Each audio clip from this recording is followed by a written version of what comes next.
Good afternoon from Sacred Space at Titania's Realm. It's the 14th of July 2024 and it's 2:26 a.m. 14th of July, babies. Happy Bastille Day to France. Vive la Révolution. And it also happens to be the birthday of my former psychiatrist, Dr. Don Eastwell, and I've just had a very frightening thought. I think I've forgotten the birthday of my current psychiatrist, which I'm fairly sure is in the first week of July. Oh, I feel awful, and I've been such a burden to him lately too with all my struggles. So anyway, he doesn't watch my videos, I don't think. If he does, happy birthday, Brian. And I'll probably send him a message, or I'll let him know at my next therapy session, that I wished him a happy birthday. Oh, I feel awful. I don't like forgetting my friends and doctors' birthdays. Everyone wants to be valued and appreciated, especially those who've invested heavily in me with great love and affection. So anyway, I didn't think about that. It didn't hit me till now when I remembered Bastille Day. So there you go. Oh, dear goddess. Not good. Anyway, what can I do? I'm late. I'm either too early for his birthday or I'm too late for his birthday. But I'm fairly sure thinking about it that it's the 7th of July. Oh, dear goddess. Well, anyway, happy birthday. You're a wonderful man. And even though I forgot your birthday, just not cool, I do value and appreciate you very much. So there is that. Anyway, we carry on. Mama T, getting dottier and forgetting people's birthdays, which is not usually a thing I do. And, it's all very upsetting, isn't it? It's all very upsetting. I hope I'm not descending into dementia. I really hope not. But anyway, we'll carry on with today's memories of Even Date. It's been a very sunny, lovely day so far, but I've been out with Charlie for some grounding. I sat on the grass with her, but it got bitterly cold because the wind's very cold and very chilly. So anyway, I had a shower and washed my hair, and it's all buffy now. It's sitting in all sorts of weird directions. I have to buy a new good quality hairbrush because the one I've got doesn't seem to go through my hair properly. It sort of only does the top layer and misses bits. So that's annoying me. Just little first world problems, It's not really that important in the grand scheme of things, but just little niggling little things like forgetting birthdays or not being able to brush my hair properly. Things that I will have to address forthwith. And anyway, happy Bastille Day. When the revolution comes, I'm trying very hard not to be the first one to die. Seriously, I know it's dark, but I have been trying very hard not to die in recent months. And so far I seem to be performing very strange fits of almost superhuman abilities, gifted literally by my gods and my angels and even the voodoo gods. So humbled and grateful to cosmic consciousness, who seems to be sending me on my path to, I don't know where I'm supposed to end up really if I continue on in this human body, in this paradigm, but being shown very significantly that I'm being guided and protected and loved and pushed forward on my journey. And I hope it's for something lovely, like a truly loving man that adores me and is available to be my partner, because I'm I'm sweet and a bit pathetic like that. But if it's not my fate and I don't make it, then I hope it's something lovely like even greater knowledge or wisdom gifted to me, or being surrounded as I am with a beautiful community of people who seem to love me even when I behaved quite extraordinarily badly on Friday night. So I'm hoping that there's a longer continuance, both with my lifespan and being surrounded by my tribe, because it's been a long time finding my tribe of people who vibe with me or see my spirit and recognize me and love me, even though I'm very, very broken and rebuilt by the gods, by my own kintsugi, duct taped, lacquered and spiritual gold heart. It's been a wonderful few years coming into more and more of my own spirit and soul, and finding those precious, beautiful ones out there that resonate with me, like a beautiful guitar string, the top string and then the bottom string, and they all kind of resonate together in harmonic resonance. Meaning, by what I mean by that is that we may be all different souls and have different vibrations and be on different kind of parts of our path, discovering more of who we are as mortals on this planet. But those of you that hear my cosmic, resonant, spiritual song, and that ping it back to me with your own chord, and we recognize it and we hear each other and witness each other. My goodness, that's an amazing, beautiful gift you've given me, and and I'm grateful for that too.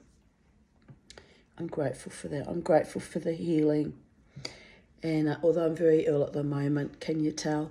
But I'm grateful for the healing and for the deep agape love and the platonic love. And one day, the king to my queen, not that I'm a real queen, but queen of my own destiny, will come, and he will resonate with me so perfectly and harmoniously and beautifully that we can begin a beautiful life together based on mutual, consensual, exclusive, true, deep, romantic, passionate love. And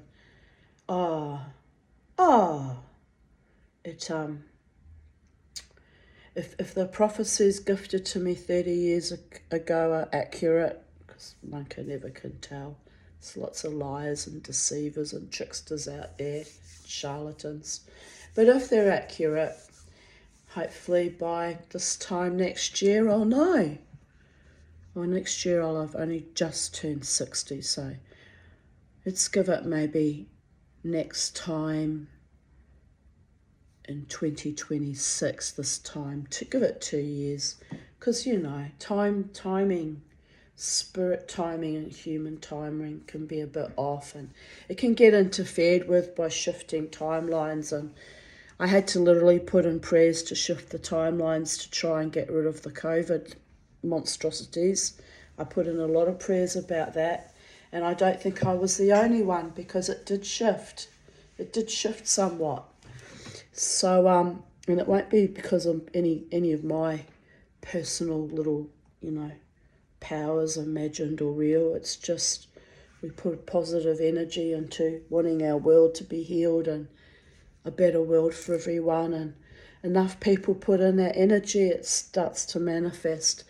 But because we've tweaked the timelines a bit, it may mean that I may never have my true loving partner that was ordained to come into my life in my 60th year, because when the weft and warp of the multiverse or the fabric is interfered with, it brings in a distortion. So then things that were meant to be may never be, because they just quietly slide on past each other, or things that weren't meant to be may come into being, and both positive and negative, unfortunately. So you have to be very, very careful when you ask for things by the gods, because they take things sometimes very, very literally. And but it's why I always keep my prayers very generalised to, I want a safe world for me and all other sentient beings on this planet. And I want my love partner, but I want them to come to me of their own free will, clean and clear, with harm to none and competition from none, meaning that and that they're exclusively interested in me, with eyes only for me, no other partners involved to throw fucking epic toxic shock syndrome, curveballs into the mix. I don't want that. Had that before, had all that ugliness before. So all the things I don't want have to manifest into something I do want, and I kind of am being shown by the spirits and the gods that that person is there. They're in my life now. It's just timing and circumstances have to be right, and things might unravel in the warp and weft and drift away as things do in life. And in the meantime, I will tread very carefully to make sure that no mistakes are made, and I cause no harm to anyone else that is equally loving and deserving and kind. And I just hope that one day, my true lover, partner, my man finds me or recognises me and, is a heartfelt, genuine, authentic, devoted person to me. Otherwise, I'm okay on my own. I may not have much more time on this planet anyway, on my own. And it would be really fucking unfair and awful to get into a really loving relationship where I'm really loved for the first time in my life, and then up and die and leave that man a widower or something awful like that. Not that I'm planning on getting married, but you know what I mean. Jesus, Tanya, stick to the facts. But anyway, you know what I mean. It would be so awful if one of us, if we found each other and it was beautiful and loving and soul nourishing and real and happy and joyful and passionate and romantic, something really gorgeous, loyal and faithful, and then one of us ups and dies. I'm afraid of that too, actually, because the world we live in, we don't know. None of us know what our futures hold or how long we have on this planet. I think that's why it could really lead to some kind of real debauchery where people just go around, oh, well, I haven't got long, so I'll just fuck everything and anyone and use and abuse and get what I want because I might be dead tomorrow. They usually do that in war zones. They did that in World War II. They were fucking everything and anything and in and out, and and then the men would go off to the front, talking about a Nazi Germany, of course. So my mother regaled me with stories of that.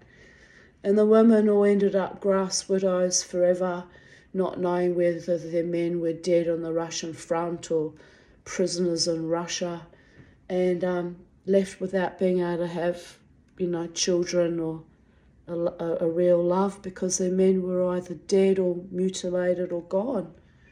Now it's a different kind of thing, whereas we know where our men are. Our men are right with us, except for those that have men in the serving armed forces, of course. But we can see our men and they're appearing right in front of us, but none of us know what we can bring to the table, the men to the women, the women to the men, because, after COVID, none of us know how long we've actually got, and I'm trying to keep things very fucking respectful and honourable, and taking into account the fact that the object of my affections is not available, so it probably won't ever happen.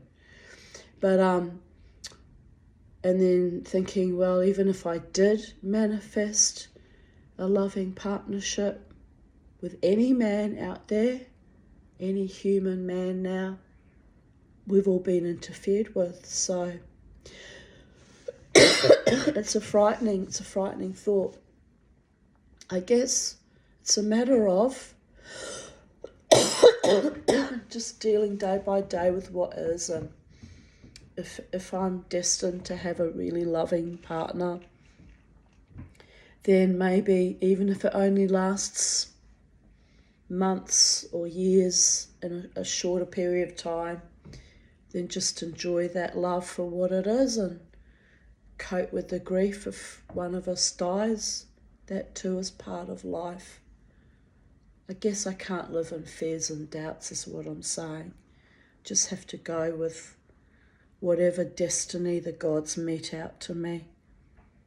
I hope it's a nicer destiny than the previous lovers I had in the past, who were all murderous and rapey and disingenuous and sadistic and cruel.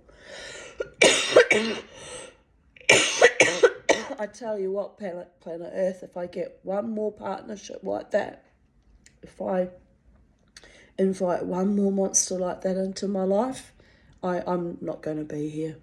I just can't do it anymore. Waiting around, yearning, hoping, wishing, dreaming. For what? Something that was never going to be tenable anyway. Or worse, cruel or awful. So anyway, I'll just have to just be happy. As I said to my friend Jackie, who was messaging me this afternoon, I just have to be happy with, at the moment, I'm surrounded by people who look at me with genuine admiration, treat me with respect, genuine awe. I mean, apart from those two floozies that decided to fight me on Friday night, but you get that. There's idiots everywhere. But I'm talking about, the majority of the people look at me with genuine loving kindness and care and respect. And, just loving who I love, even though it can't be consummated and I can't be with them, which does grind my gears because I've been alone a very fucking long time. But it's okay, it's the gods keep testing me, and I keep saying this is what I want from life. They keep throwing me, impossible situations that I'm trying very, very hard to calibrate and overcome and ride through until that love dies or burns out and someone comes along who is available, if ever. All comes down to my stubborn, determined little nature and the will of the gods. I'm not living this life by my own complete free will anymore. I realised that on the weekend. I'm pressed into service in a weird kind of fucking way as a shaman, and shamans notoriously don't tend to have happy love lives because it's a difficult path being kind of married to the gods and the ancient ones and the spirits, and not many people can tolerate that. Trust me on that one. And but then I guess that's also negative thinking, because there are shamans who have wonderful families and communities. So it could happen for me one day. Could happen for me. Just because it hasn't happened historically doesn't mean things can't change in a magic moment with blessings and much, much powerful love from the Holy One in all manifestations. I'm going to keep praying for that. I'm going to keep asking for what I truly want and believing that it's possible. And then one day, bing, bam, boom, Mama T might finally find her most desired, most beautiful, most heartfelt, most loyal, most faithful, most gorgeous one. The one. Anyway, yet another video bemoaning about that. So I need to move on. I need to move on and live in my daily consciousness, which is one of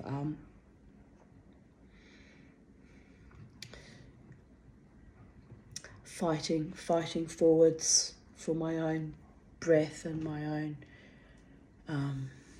survival and thrival on this planet, and fighting for, you know, all my hopes and dreams to manifest, and really shouldn't have to fight for it.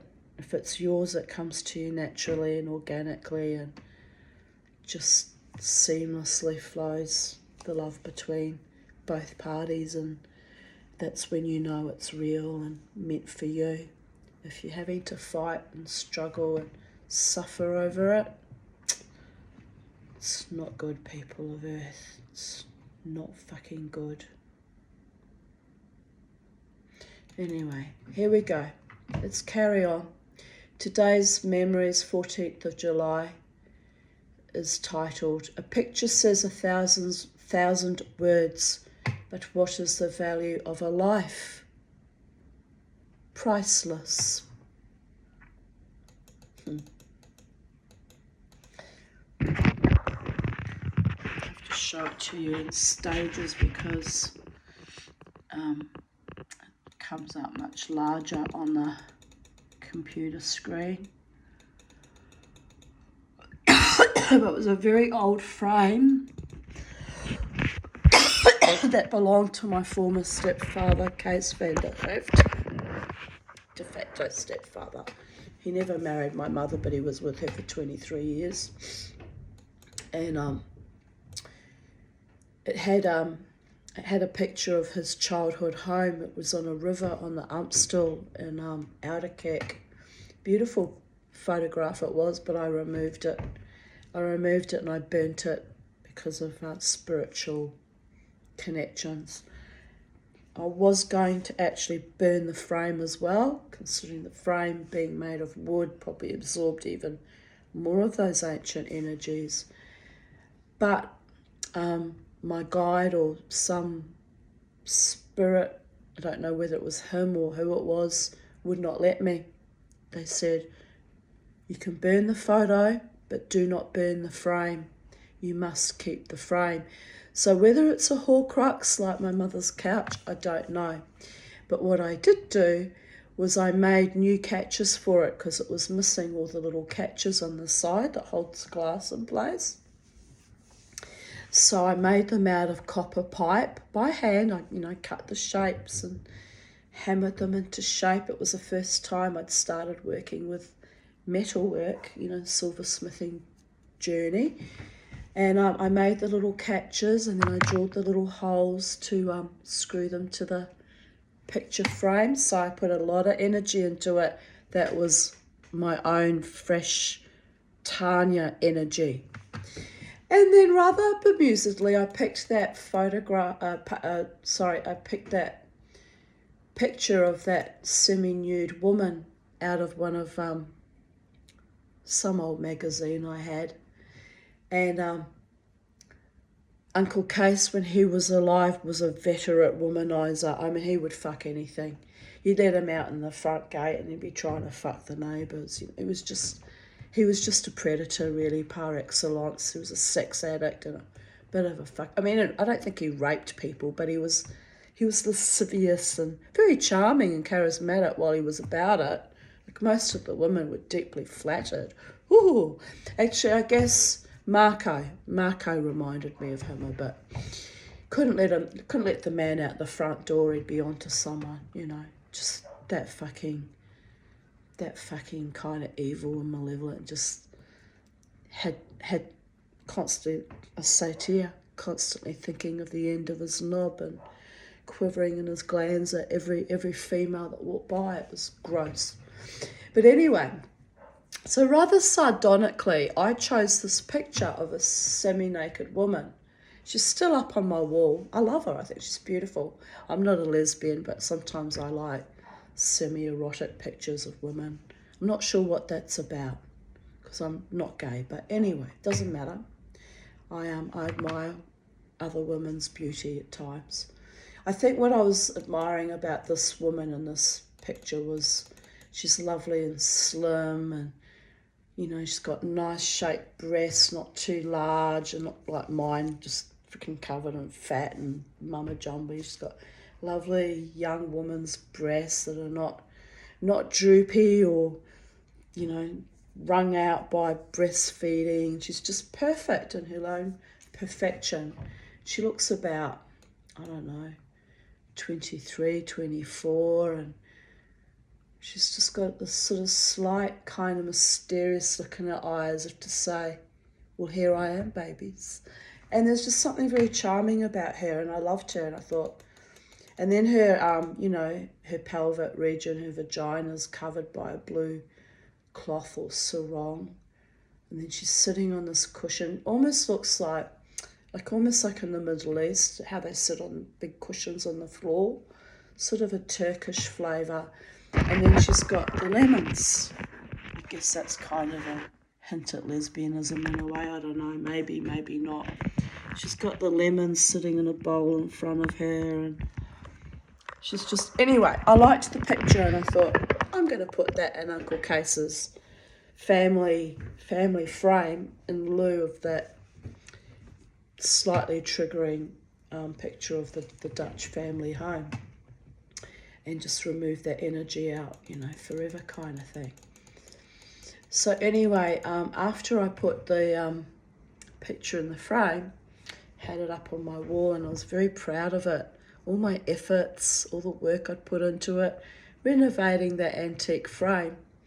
Jared came to visit, my friend Jared, he's like a brother to me, and he took one look at that picture and he said, oh, Uncle Case would be so proud. He knew Uncle Case. I said, oh, really, would he? He said, you couldn't have picked a better picture to remember him by.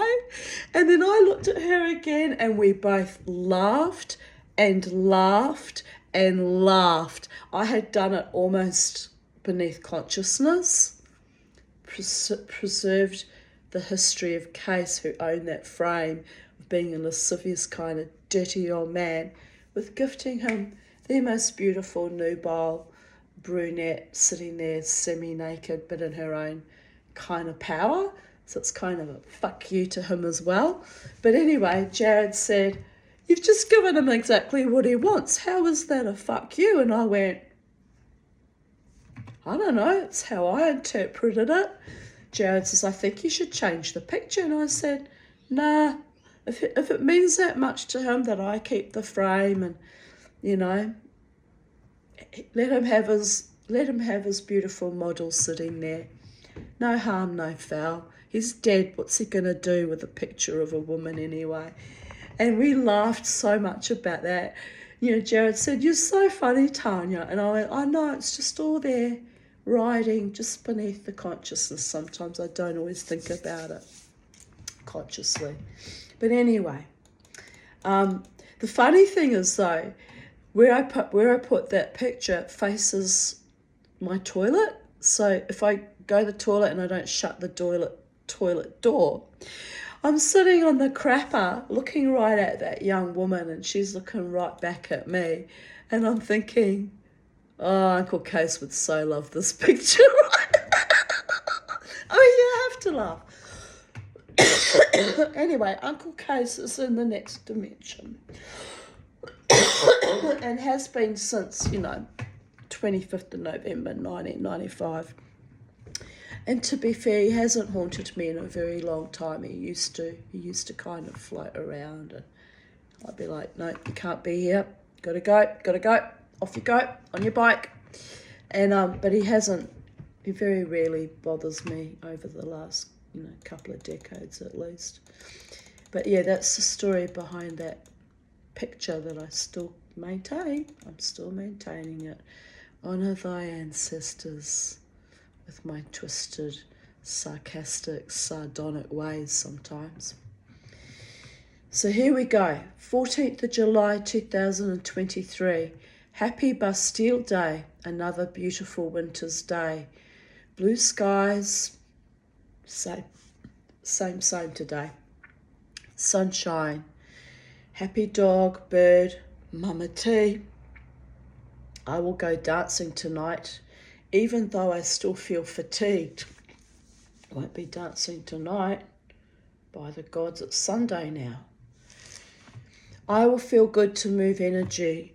It will feel good to move energy through my meridians. Yes, it does, babies. Mama T always needs to move that energy on and out, like a bicycle riding upside down, although that was extreme behaviour. My dear goddess. 14th of July 2022, 2:31 a.m. I can't sleep. I got hijacked emotionally yesterday. That's 2 years ago. Who was that? Can't even remember now. A Facebook friend threatening suicide. Oh, those types shit me to tears. It's always over something stupid, like they broke a nail, or their mail was late, or something trivial. Like, are you fucking serious? Fuck off with your stupidity. Honestly, people like me who've had hellish lives, who technically shouldn't even still be here, compared to these idiots that go to the psych ward because, you know, they smudged their nail polish or something. It's amazing how trivial these people get themselves into hospital over. I've never been in a hospital. Never. Not once. My doctor won't allow it. But apart from that, I've never been. I almost made the ward a couple of times, but no, they sent me home. So for all my unusual eccentric ways and my occasional intense freaking traumas, I'm not crazy. Isn't that nice? I'm sure there's a few people that would like to beg the difference with me, but I'm actually not all that crazy. If you've been watching my videos and listening to my journals, you can see that quite distinctly, how I've held myself together against all the odds. But anyway, here I write, I also upset myself slightly. Why cry over spilt milk? ? The previous evening, when I discovered my childhood friend was in Melbourne and didn't even bother to call me. She was visiting her daughter from New Zealand. I did get myself upset over that. Not suicidal, but I was fucking devastated. I cried for hours over that. That was a bit bonkers. I haven't seen her hardly at all in the last 36 years since I left New Zealand the second time. So I'm thinking maybe that's why I was so upset, that I haven't seen her for decades, and then when she was so close yet so far, didn't call me. That's how little I matter. Oh, smallest violin. Doesn't matter now. Now I'm just like, meh, smallest violin. But 2 years ago, for whatever reason, it upset me. So I got upset. Then I realised that it was a waste of my emotions, as I haven't seen her since the end of 2004, and then only briefly, and prior to that I hadn't seen her for 16 years. I doubt I will ever see her again, although I did promise that I would come in February this year, and then February came round, I was broke again.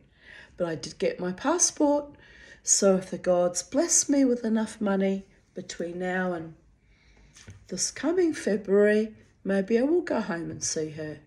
I want to see her again. I've told her that I want to see her again. But anyway, here we go. It's just one of those things that I go through. Here I write, so another long ancient grief I have to somehow bury or shuck off. So sick of sadistic, superficial friends that just fucking vampirize me. I didn't actually mean her. I was talking about the other friend that was threatening suicide and all that shit. Oh, God. I unfriended that person. I can't remember exactly who it was now. But I did unfriend them. Do not like being held emotionally hostage by false, superficial people. That really grinds my gears, by the gods. Here I write, Another pattern I will have to break if I'm ever going to allow good, kind, loyal, decent people and perhaps a true love partnership into my life. I need to reserve my love energies for those who actually do care for and respect me. Keep the others far away from me. C'est la vie. That was 2 years ago, and I've discovered in the last 2 years that yes, by cutting out all the false people that were just basically malignant, not all of them were, but a lot of them were, and just streamlining my entire life and keeping only those that I can see with my own 2 eyes and hear with my own 2 ears and by their actions that genuinely do love and care for me, and the rest are just like, yeah, bye-bye. You have to go. Bye-bye. Out. Weg. Weg damit. Away with you. Go, go, go. Go be awesome somewhere else. Never look back at Mama T, because I'm cleaned and purged of all your negativity and falsity. And that things have started to blossom out, opening up for me, as I said there that it would. It's amazing. Wish I'd done it years ago, years and years ago, but it took me a long time to identify who the 2-bit players were and all the false ones, because they're pretty good at hiding their true intentions for quite a while, actually. Very good at that. But once I identify it, it's like, yeah, bye-bye. Bye-bye. Go be happy. Live your best life. Far away from me. Here I continue writing. It's a bright full moon tonight, soaking me in clarity and demanding I pay respects for my own moribund, but gradually healing self. So, yes, well, the healing is taking a lot longer than I anticipated. I've had a couple of setbacks even in the past few days, so I must remember that Lady Death and I have a contract with each other, and she won't ever quite let me go, because she's licked my eyeballs so many times since childhood. But yeah, she gave me a good stirring up again on the morning of early in the morning Thursday, and then life kicked me into full gear only 24 hours later Saturday morning. Yes, earlier this Saturday. Within 24 hours I went from holding on to my last ragged breaths to bing, bam, boom, babies. So there's a powerful message for me there, to not give up. Not give up on myself, not give up on my dreams, not give up on my aspirations, not give up on love. And when death is good and ready, she'll come and get me and tap me on my shoulder and lead me by her hand. And this time it won't be a slow, writhing, semi-erotic dance between 2 very beautiful women. It'll be a long walk into that tunnel, or she might even walk me down in the Greek traditions to the river Styx and set me on that ferry boat with the ferryman, or I don't know how death's going to claim me, which tradition she will choose to claim me in. She might send me up to Valhalla with the Valkyries, or she might send me to, my Jewish God's version of heaven, through the tunnel and out into the bright, bright light. Or she might, who knows? Who knows? She'll let me know when it's my appointed time, and there'll be no arguing or throwing a wobbly or a tantrum. I'll just acquiesce, because when she lets me know, I will know that is it, babies. That is my my moment in this incarnation to accept and let it all go. But I'm holding on, babies. I'm holding on. I'm holding on yet again with a almost supernatural power that is not just all my own doing anymore. And Friday night also showed me that too, by the gods. I'm still processing it all. I'm still processing it all. It's quite astonishing. Anyway, here I continue on writing. Hopefully I sleep soon. I went to bed weak and exhausted, but as soon as I lay down, my brain went berserk. Lol.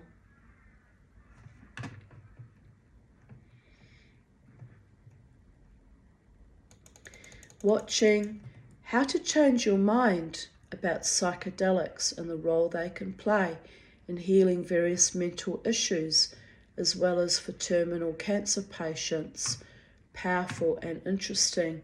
And I did run it by my psychiatrist that I want to heal my complex PTSD with a proper clinical trial with psychedelics. He won't allow me to. He worries about my mind being too defragmented and completely not being able to integrate again. And you know, there is that, and there's also the potential that under the influence of drugs that my lungs can shut down, as they did when I had the gallbladder surgery. So I could die. So there is that.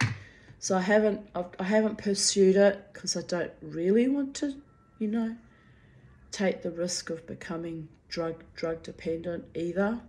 After spending all these years free of psych meds, I don't want to be dependent on any drug really at all. I wasn't even happy when I was put on the medications for my bladder, and interestingly, neither of those medications worked. One of them was a gold standard, so it was almost guaranteed to work. Not with this little black duck. So drugs and I are never okay. Okay? Maybe a little bit of cannabis if I need soothing, but, you know, I have Valium for that. But cannabis can be a great gift. I've had some very good experiences in the day with that. I also had one time when I was first dabbling in it when I had a full-blown fucking psychosis too. That was frightening. But anyway, in those days I was with that idiot Courtney, who was a seasoned drug addict, and kind of, it was like having exposure therapy actually. It was kind of deliberately, you know, getting me accustomed to that, thinking he was healing me in his own drug-fueled psychosis. And to be fair, perhaps in some aspects he did. I did get better. I did get a lot better. And I really got a lot better after my mother died. And then I got a lot more better after the will dispute ended when I was 47. And here I am, 59. It's probably as good as I'll ever get, babies. If I can fix the sleep apnea issue, I have potential to get even better. But it's baby steps at the moment. We're only into the first week and a half. When did I start it? Thursday night, a week ago. Thursday, Friday, Saturday, today's Sunday. So it's only been 9 days. No, Thursday was 8 days. 10 days. I'm counting the fucking days because the thing isn't working at the moment. It really isn't. Although I'm peeing less often, only twice a night since Wednesday night, which was a very, very bad night. By the gods, I don't know what that was. That was a bad. I thought I was going to die that night. But anyway, it has improved my bladder very slightly. But, you know, I've got all this congestion in my lungs. My lungs don't like the air being forced in. constantly got a running nose and coughing up fucking phlegm, and I probably need antibiotics if the truth be known, but I'm staving that off. I'm just drinking my lean tea and taking my Ventolin and, you know, living day by day, moment by moment, breath by breath, as I've always done, one way or the other. Anyway, Fabulous Moon Tonight I wrote. This was still back in 2022. Actually, it was a fabulous moon. Have a look at that. Isn't it glorious? My ancient Viking, Teutonic Viking wolf spirit. That's my spirit protector. One of them, one of my most powerful protectors. Really loves a full moon. Here I wrote, my baby. He was a protective little, sweet little baby boy too. My Beauregard. Oh, he loved kissing his mother. He loved kissing his mother. Oh, bless. I had a bit of difficulty using the arbor press to punch out the dies, but practice makes perfect. I only made 2 hearts as I now feel weak and dizzy from my efforts. Oh, but Jesus, that was 2 years ago too. Need to try to take things easy, smiley face. But I was so excited with my new tool, I had to try it out. I really was excited with that tool. So what I'd done was I'd flattened the spoon, and then just as an experiment wanted to try my new disc cutter, which was heart shapes. I cut out little hearts. So, oh dear goodness, why is that cord getting in my way? So I was very excited indeed. Very, very excited. I had more money, regular money coming in, of my own money, and I was thriving. I'd be doing a lot more silversmithing just for the sheer joy of it. I don't care that it doesn't sell. But alas and alack, here we go, struggling on. But I got my ring back. I got my ring back that I made from a nut spoon, antique nut spoon, sterling silver, and I stippled it with like little lumpy bits, and I made all those little, you know, stripes to make it look like lace on the edges. And I even split it accidentally at one point, so I had to go in and solder it and fix the split, where is it? Can't even see it. I did such a good job for someone who's a beginner. So this is why I stippled it all around, and it kind of looks, when I wear it, like a snake head drifting over this kind of beautiful. I didn't do the cutout, that was already on the spoon, but anyway, I'm so happy, and thank you God and the angels. Thank you Brooklyn Standard security staff for finding my ring for me. I'm so happy that even though I lost my ring, and I lost my fucking ring with my temper, I got my ring back. So thank you, thank you, thank you, thank you. Because yeah, I paid a lot of money for this ring, when it was a spoon rather, and can't even sell it because I paid so much money for it. No one's going to give me back what I paid for it, plus all the work I put into it. I mean, someone might, but you know. But anyway, I'm happy I got it back, and the value of what I put into it, including my own artistry, adding, you know, embellishing it, and my own spiritual energy, my mana, came back to me. Grateful to the gods, grateful to all the gods. Here I continue writing. I see Cardinal Pell is being sued by the father of the deceased man that allegedly Pell sexually assaulted in 1996. To all survivors of child sexual abuse, don't give up. Proud of this man's fight to bring justice at last for his son. And don't give up on yourself in other ways, i.e. suicide. Don't give those dirty motherfucking bastards the gift of your precious life force, your mana, your hearts, your souls, your minds. I know it's hard to hold it together sometimes, but hold it together. You, fellow survivors, deserve the beautiful life that was stolen from you in your childhood. And if you can manifest it, moment by moment, breath by breath, day by day, as I'm doing, have been doing for decades, if you can manifest that beautiful life for yourself, then go for it, babies. You deserve it, just as much as all the other children that were raised in well-rounded and safe, nurturing households. In fact, you and I deserve it probably even more because of the suffering that we endured. So, don't give up, my darlings. Don't ever give up.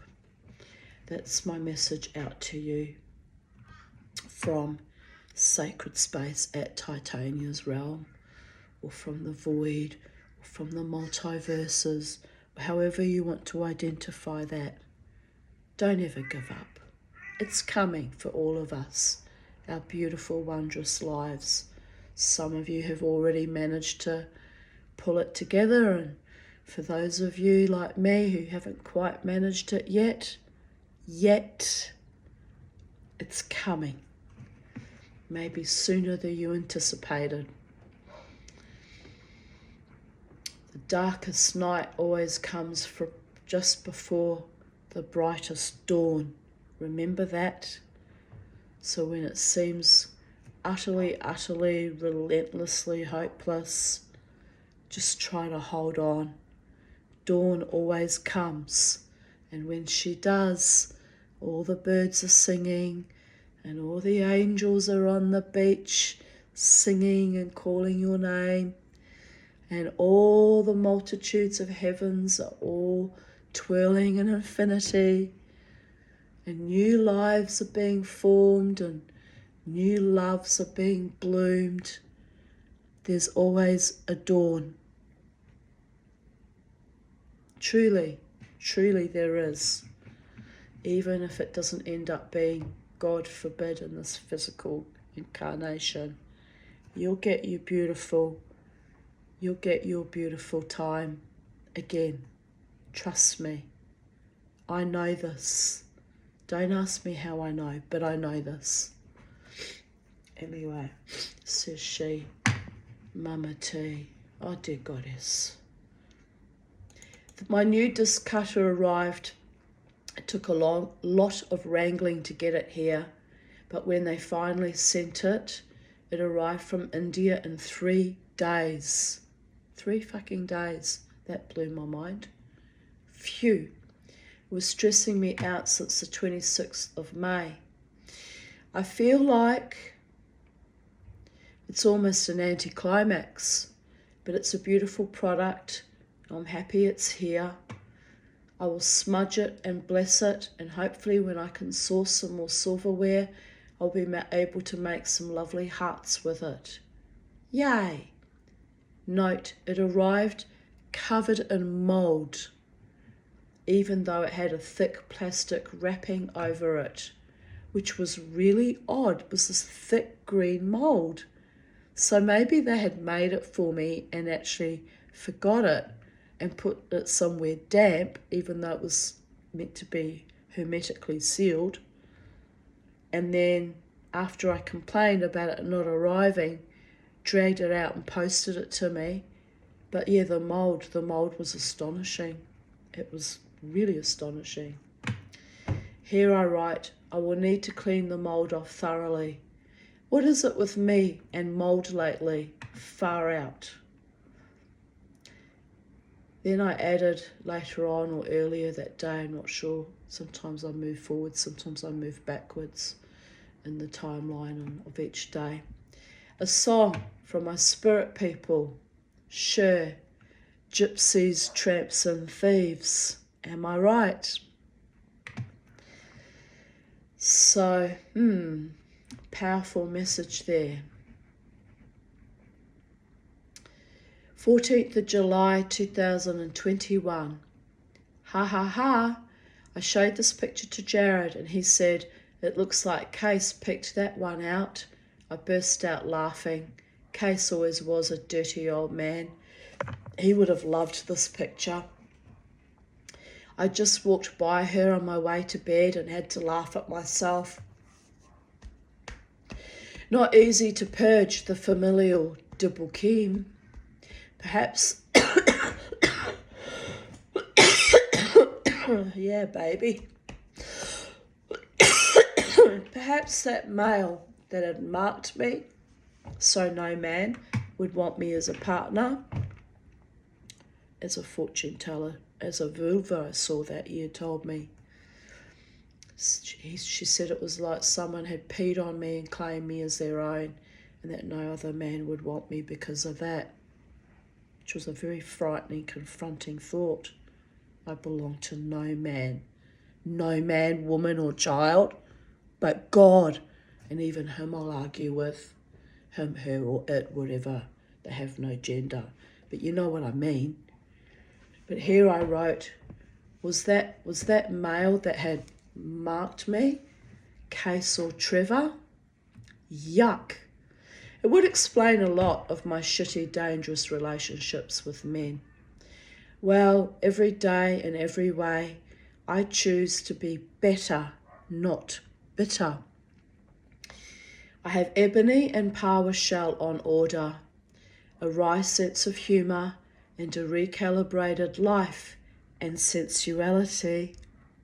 I have love, I have hope.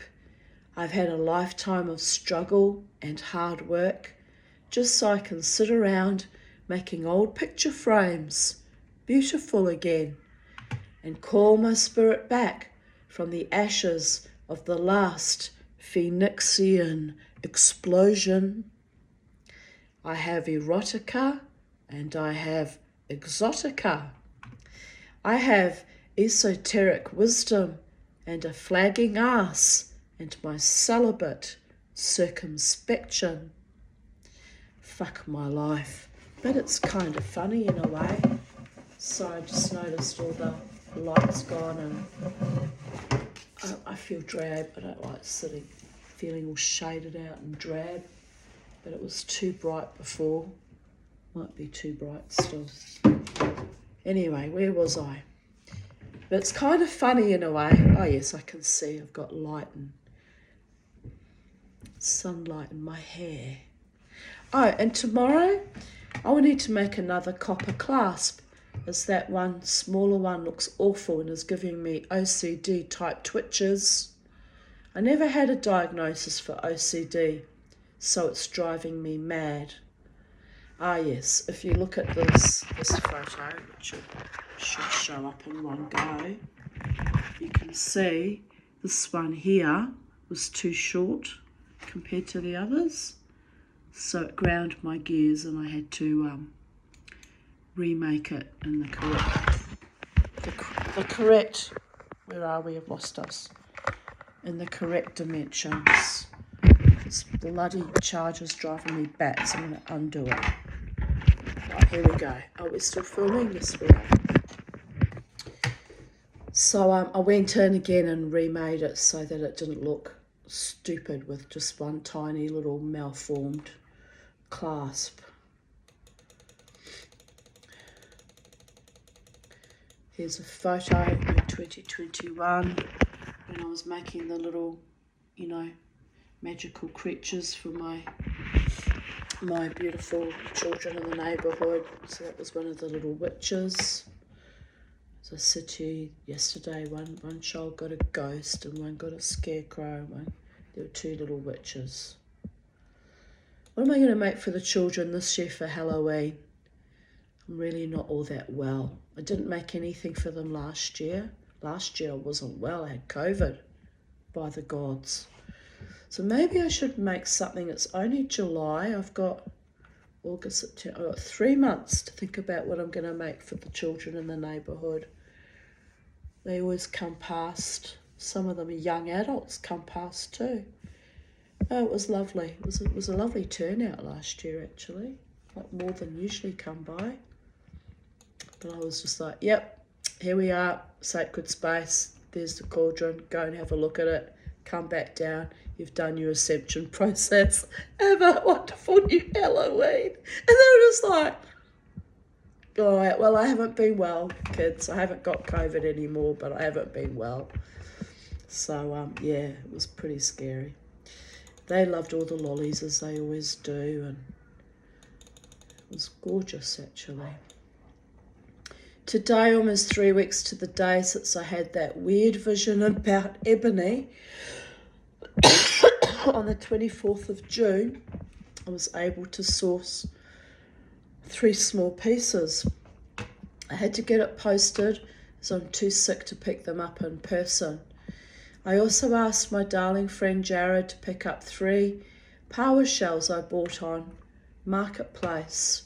I'm not sure what I'm going to make from them yet, but it will behoove me to be prepared. Spirit was adamant about the ebony. I got nagged for days about that. So I still have no idea what that was all about, but it seems I'm quite willingly jumping through spiritual hoops. The pieces of ebony were $10 each plus postage, so I figure not too expensive to have a play with the ebony wood and see what it is I'm being asked to make with it, and if I like working with it or whatever manifests. Then I will buy more of it as I'm able to afford it. I didn't. I've still got a small piece like that left over to turn into beads, but I haven't made any more. Just got distracted with the silversmithing side of things, wanting to teach myself soldering and, various other things.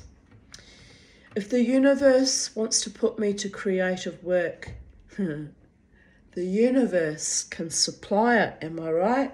And they do. That energy always makes sure if they want me to work with something that my needs are met, and somehow almost miraculously, like getting my ring back, the things flow back to me or flow to me, and I have perfect faith in that. Within reason and the constraints of my disability pension, that is. Well, one day they might bless me without the usual reason and let me win lotto or something and make me really, really rich. That'd be nice, but psychedelic dreamer can't live in those kind of fantasies, so she just makes do with what she knows is in her purview, and I make things happen according to my own stubborn nature and according to my budget. 14th of July 2020. Today I'm really happy. The universe conspired to bless me. See what I mean? That was 4 years ago now. I picked up my corsets, and the lovely Chinese Australian woman did not charge me extra and remembered my name and handed them to me personally. When I thanked her, gave me a quaint little bow. I was so grateful for her kindness. Then I grabbed a coffee at Amanda's coffee kiosk on my way out to picking up my other bedside table. An elderly gentleman was waiting, so we struck up a conversation about, of all things, whiskey.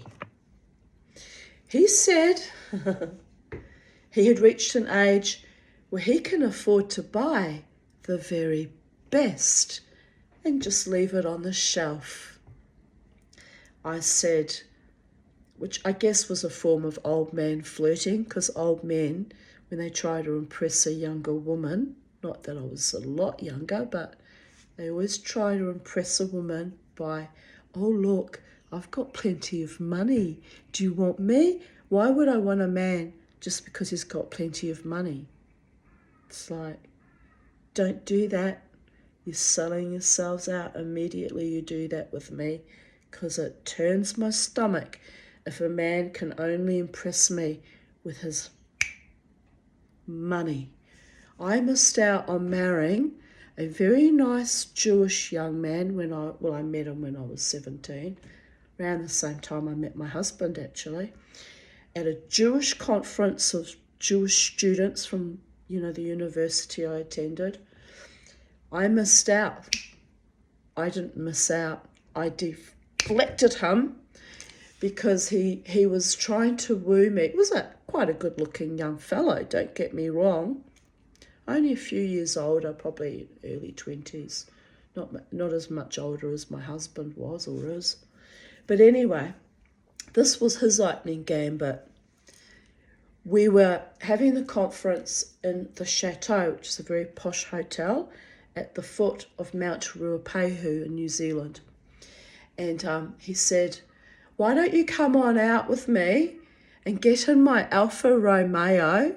Immediately, my eyebrows went like this. And get in my Alfa Romeo and we'll take a drive. I said, oh yes, an Alfa Romeo. I'm already winding him up by repeating to him about his Alfa Romeo, but he was too dumb to realise that. And he went, yes, it's a brand new Alfa Romeo. My father works for a textile company in Auckland. Mentioned the name, of course, meant nothing to me. I'm not impressed by great wealth. I'm impressed by heart and soul and genuine honouring intentions coming from my background of abuse especially. So I said, oh, Daddy is a textile merchant, is he? Oh yes, we're very, very rich. Again, my eyebrow went up. I can't do the one eyebrow, I don't know why. Some nerve damage from one of my childhood near-death experiences. But anyway, suffice it to say, I wanted to put one eyebrow up, but I couldn't. So 2 eyebrows went up. Very rich textile merchant's son is wooing the then nubile, young and reasonably virginal Tanya to get in his Alfa Romeo and go on a drive to him, to him. He would have wanted me to drive him, babies. Let's be real here. The motherfucker. I should have gone though. I should have gone. He might have been okay. He might not have been such a motherfucker.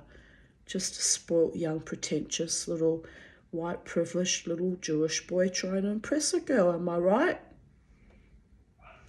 Anyway, regrets, I have a few. But anyway, here's the thing. Can't even remember the fellow's name now. Doesn't matter. It's like 42 years ago. But anyway, so young one says to me, yeah. I said, well, where are we going? I get excited momentarily because I like to go on road trips with people I know and can trust, not from some fucking random stranger I've met in the course of a weekend and barely know. Pardon me. By the way, the men went wild at that conference when I was 17. I had so many men after me, much older boys and men. It was spooky. They were even ringing the conference organizer, asking her to tell them what room I was staying in. I don't know what perfume I had on or what it was, but they went completely mental as if I was some sex siren, sex goddess or celebrity. I've never experienced anything like it before, and certainly not after. It was beyond bizarre. But anyway, this particular young man who was communicating with, because seemed nice enough, said, yes, come with me, get in my Alfa Romeo and I'll drive you to the top of the mountain. Again, my eyebrows go, really, I said? What's at the top of the mountain? Oh, my family own a ski chalet up there. We'll be all alone and we'll have it all to ourselves, he says. And I'm thinking, right, I'm about to be a rape victim. Here we go. It's going to be on for young and old. There's nothing at all romantic about this. He wants to take me to an isolated spot far away from the rest of the madding crowd, or at least at the chateau. I was surrounded by other, conference members from my Jewish Union of Jewish Students, and was relatively safe. He wants to take me to the top of the mountain in an Alfa Romeo, far away from everything, all alone, to be subsumed or consumed accordingly to his whims, right? I said, oh, I don't think so. What, he said? It's a chalet. It's a beautiful chalet. You'll love it. I said, oh, I'm sure I'll love the chalet. The chalet is not the problem here. Oh, what's the problem? I said, well, there's no one there. It's just you and me. I said, and in the void, no one will hear me scream, so no. He was like, oh, Tanya, don't be like that. I'm making you a genuine offer to come for a drive and see the chalet. Promise I'll be a gentleman, he says, twinkling in his eyes. I said, oh, yes, I've heard that promise before, I said. He went, really? By whom? I went, oh, you'd be surprised. You'd be surprised how many times I've been made that promise. So no. And I didn't go. And because of that, I didn't have wild, rampant, argy-bargy with the son of an Auckland textile merchant and probably his daddy's Alfa Romeo. And I was not at all impressed, and I did not go. But instead I married that other dead shit that I did marry, who was not nearly as wealthy, by the way. Didn't marry him for wealth, although my sister tried to cast those aspersions on my good name, but wasn't the case. Wasn't at all wealthy. It was just another fucking mummy's boy bleeding his mother dry of every penny she had. And, had two paid off houses by the time I was 23 via inheritance, but we weren't wealthy. Not like Alfa Romeo Boychik, am I right? Oh my God. Alfa Romeo Boychik. If he ever watched my video, he wouldn't remember me after all these years. By the gods, I don't think so. Would be laughing his ass right now.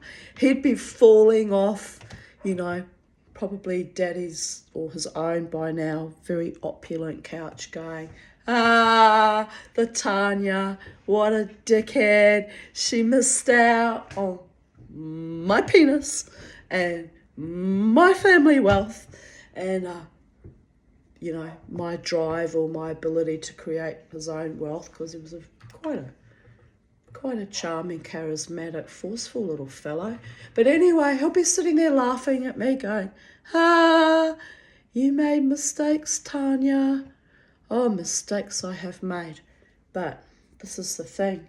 People don't understand my spiritual nature, and that the mistakes I had made were always driven by trying to do the honourable thing and not actually be all that motivated by money or greed or lust or selfishness or crassness or debauchery, because I was raised by that, and those were not qualities that I ever wanted to exemplify, for which I've paid a hefty price over and over and over again, because they did me over and over again.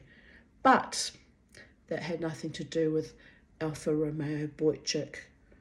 He was just probably someone that might have given me a loving, kind, nurturing, soulful, delightful life, but I was suspicious of his chalet far, far away at the top of a mountain from anyone that could hear me scream, and his lure being an Alfa Romeo. Oh, you kind of have to laugh. Now I drive around in a Mazda that exemplifies Mazda Ahura, the Zoroastrian god, right? and with a number plate that means Ein Sof. So my big daddy, my jealous God, made sure I got a car anyway, even though I had to fight for it for 2.5 years. Oh yes, that brush really did miss important bits. There's all snails at the back of my head. Oh dear goddess. Anyway, so that's that story. I thought you might enjoy that. Some of you women will be laughing your ass off. You'll totally identify about little prude Tanya at 17 trying to keep herself safe, making sure she chose the right man, and then failed magnificently anyway. But it happens to the best of us. Happens to men too when you choose a woman who's, narcissistic and superficial and greedy and ugly.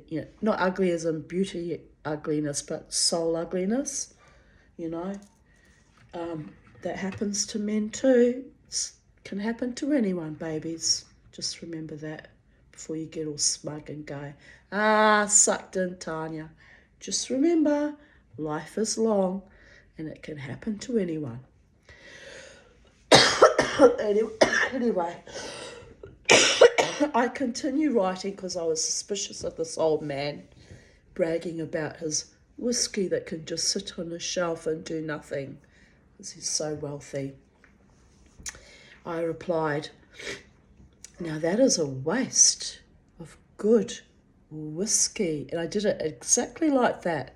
It's a very seductive sort of teasing way, because don't tease me up, big boys, with your great wealth and, your offer of prosperity that isn't real anyway, that you can wrest away from me in a moment because you were a liar to begin with.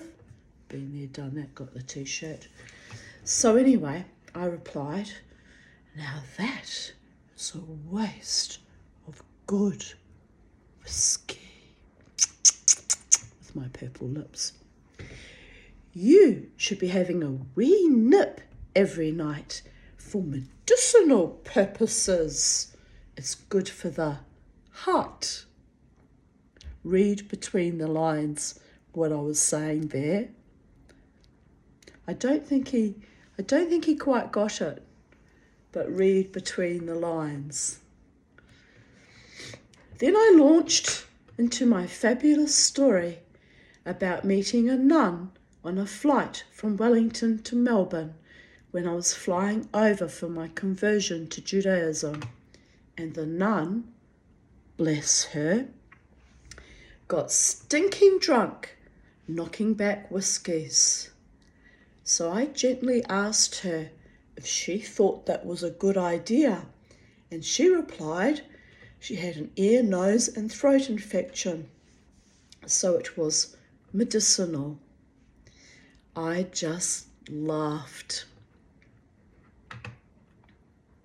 We got talking, and I mentioned my anxiety as my brother-in-law-to-be, that asshole, had refused to pick me up from the airport. In brackets I write, the asshole. And I had no idea how to get to his place, which was very frightening for me because at 17, I was 19 then. Melbourne's a very large city and I hadn't lived there since I was 12 and didn't know my way around, and I never had to navigate my way around because when I was a kid I just caught the bus to school and it was in the local area. I never had to traverse the city by myself. I had parents to drive me around, am I right? So I was very frightened that I would not find my way around with my anxiety. It's probably one of the reasons why I've never ended up being gifted by enough money from the gods to travel the world, because although I dream of visiting all the sacred spaces and all the beautiful tourist destinations in the world, I know my anxiety would be through the roof going to places where I don't know where I am or how to get around, and it'd be a mess. It'd probably take me months to calm down. By then the holiday would be over, am I right? When I'd come back from the holiday, I'd need therapy just to cope with the holiday. So there's a reason why the gods deny me these things, to keep me on some kind of even keel. She asked me, the beautiful nun, "Where does he live?" I replied, "In Auburn." "Oh, my dear, that is right next door to our convent in Kew.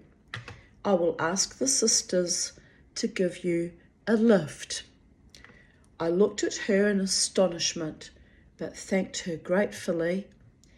By the time we landed, she was barely able to walk, but, true to her word, she stumbled off and found her sisters, and they were delighted to hand deliver the soon-to-be Jewish girl to my soon-to-be brother-in-law's house. I want you to think on that briefly, the miracle that was. Me on a flight, flying in the air towards my Jewish conversion and my future life as a Jewish wife and mother. Unfortunately not a grandmother, but it is what it is. That God in his infinite wisdom, his, her or their infinite wisdom, saw fit to make sure I was hand delivered safely to my brother-in-law's house because I was anxious. Thank you, Holy One. That's how I knew at that point in time that I was meant, that I was on my right path at that point in time, and I was meant to be a Jew. That's why I can never completely leave it behind. I can't, because that's how you know when your soul is Jewish, that everything gets green lit for it to move perfectly for you, you know, everything to be open perfectly for you. Well, it was at that point in time anyway, until I migrated to Brisbane and it all turned to shit in a shit basket.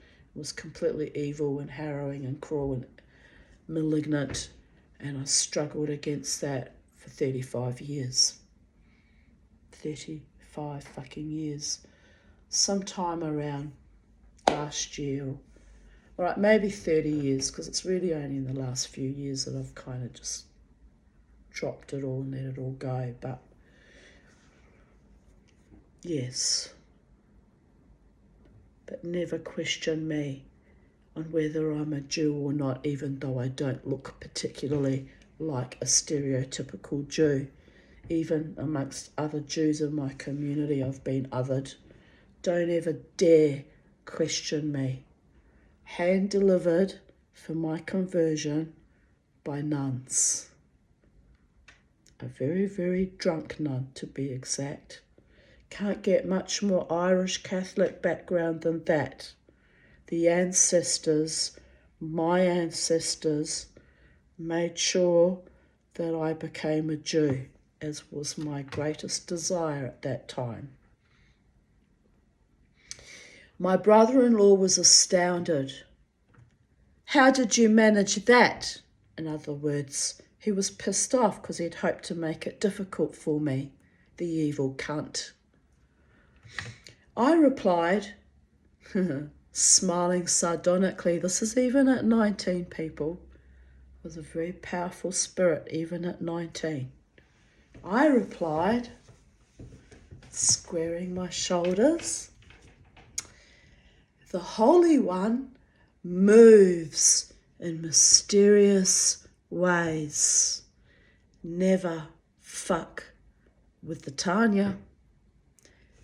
And I giggled. Then I added to the elderly gentleman who was telling the story to, "I might have batted on the wrong team." We all laughed uproariously.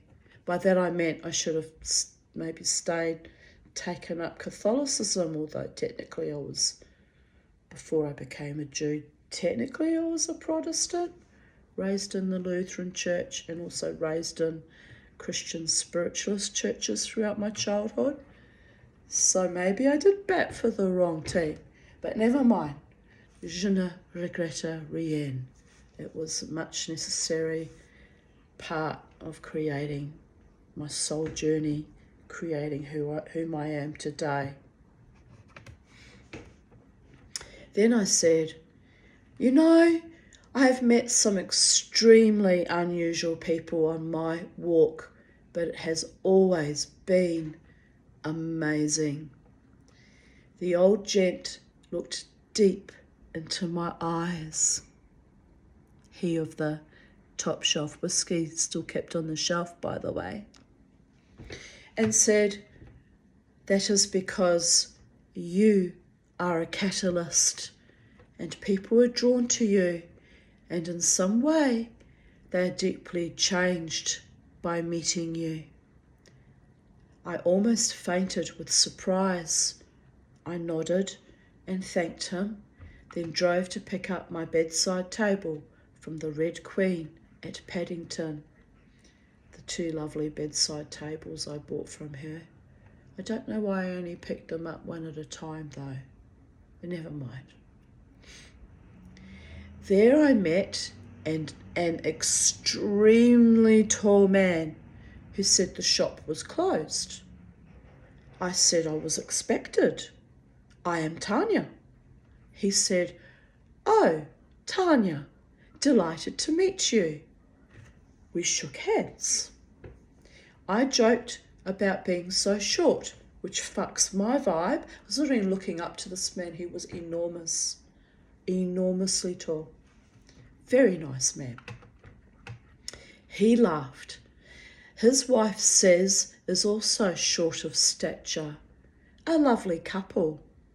I asked him where his ancestors hailed from. Norse, but lived in Inverness, Scotland. I nodded. I had expected that.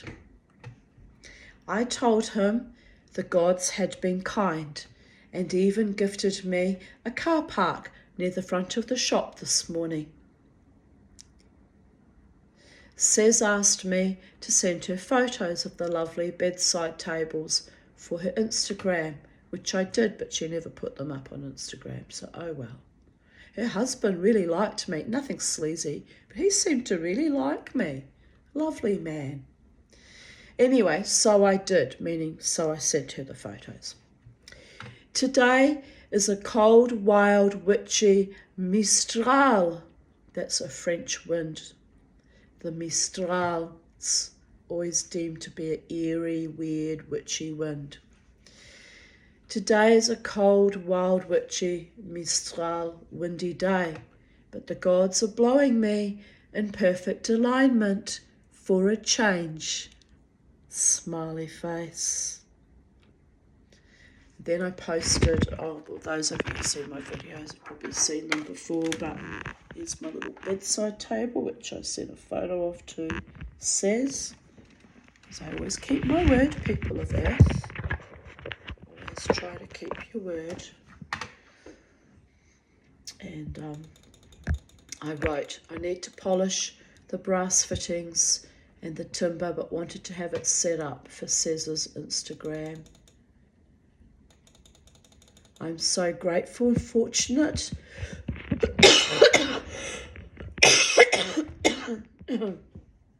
dear goddess, that the car battery died just when I am about to receive the government bonus so that I could afford a new one. Scraped by the skin of my teeth. Again, smiley face. As I said earlier, the universe always provides. Last time I ran short, I had to sacrifice my 5 living dead dolls that were worth a fair bit of money, but I got enough money from the sale of them to pay for a proper mechanical service for my car, which was nearly $500. So that also fell into place almost miraculously. But I'm a bit upset because they were heirlooms and I had wanted to keep them, but in a pinch I was able to keep my car going. Am I right? This morning I commented on someone's page that successful means being happy and satisfied with your lot. So even though my circumstances could be a lot better, rolls eyes, sighs. Today, I truly feel contented and successful.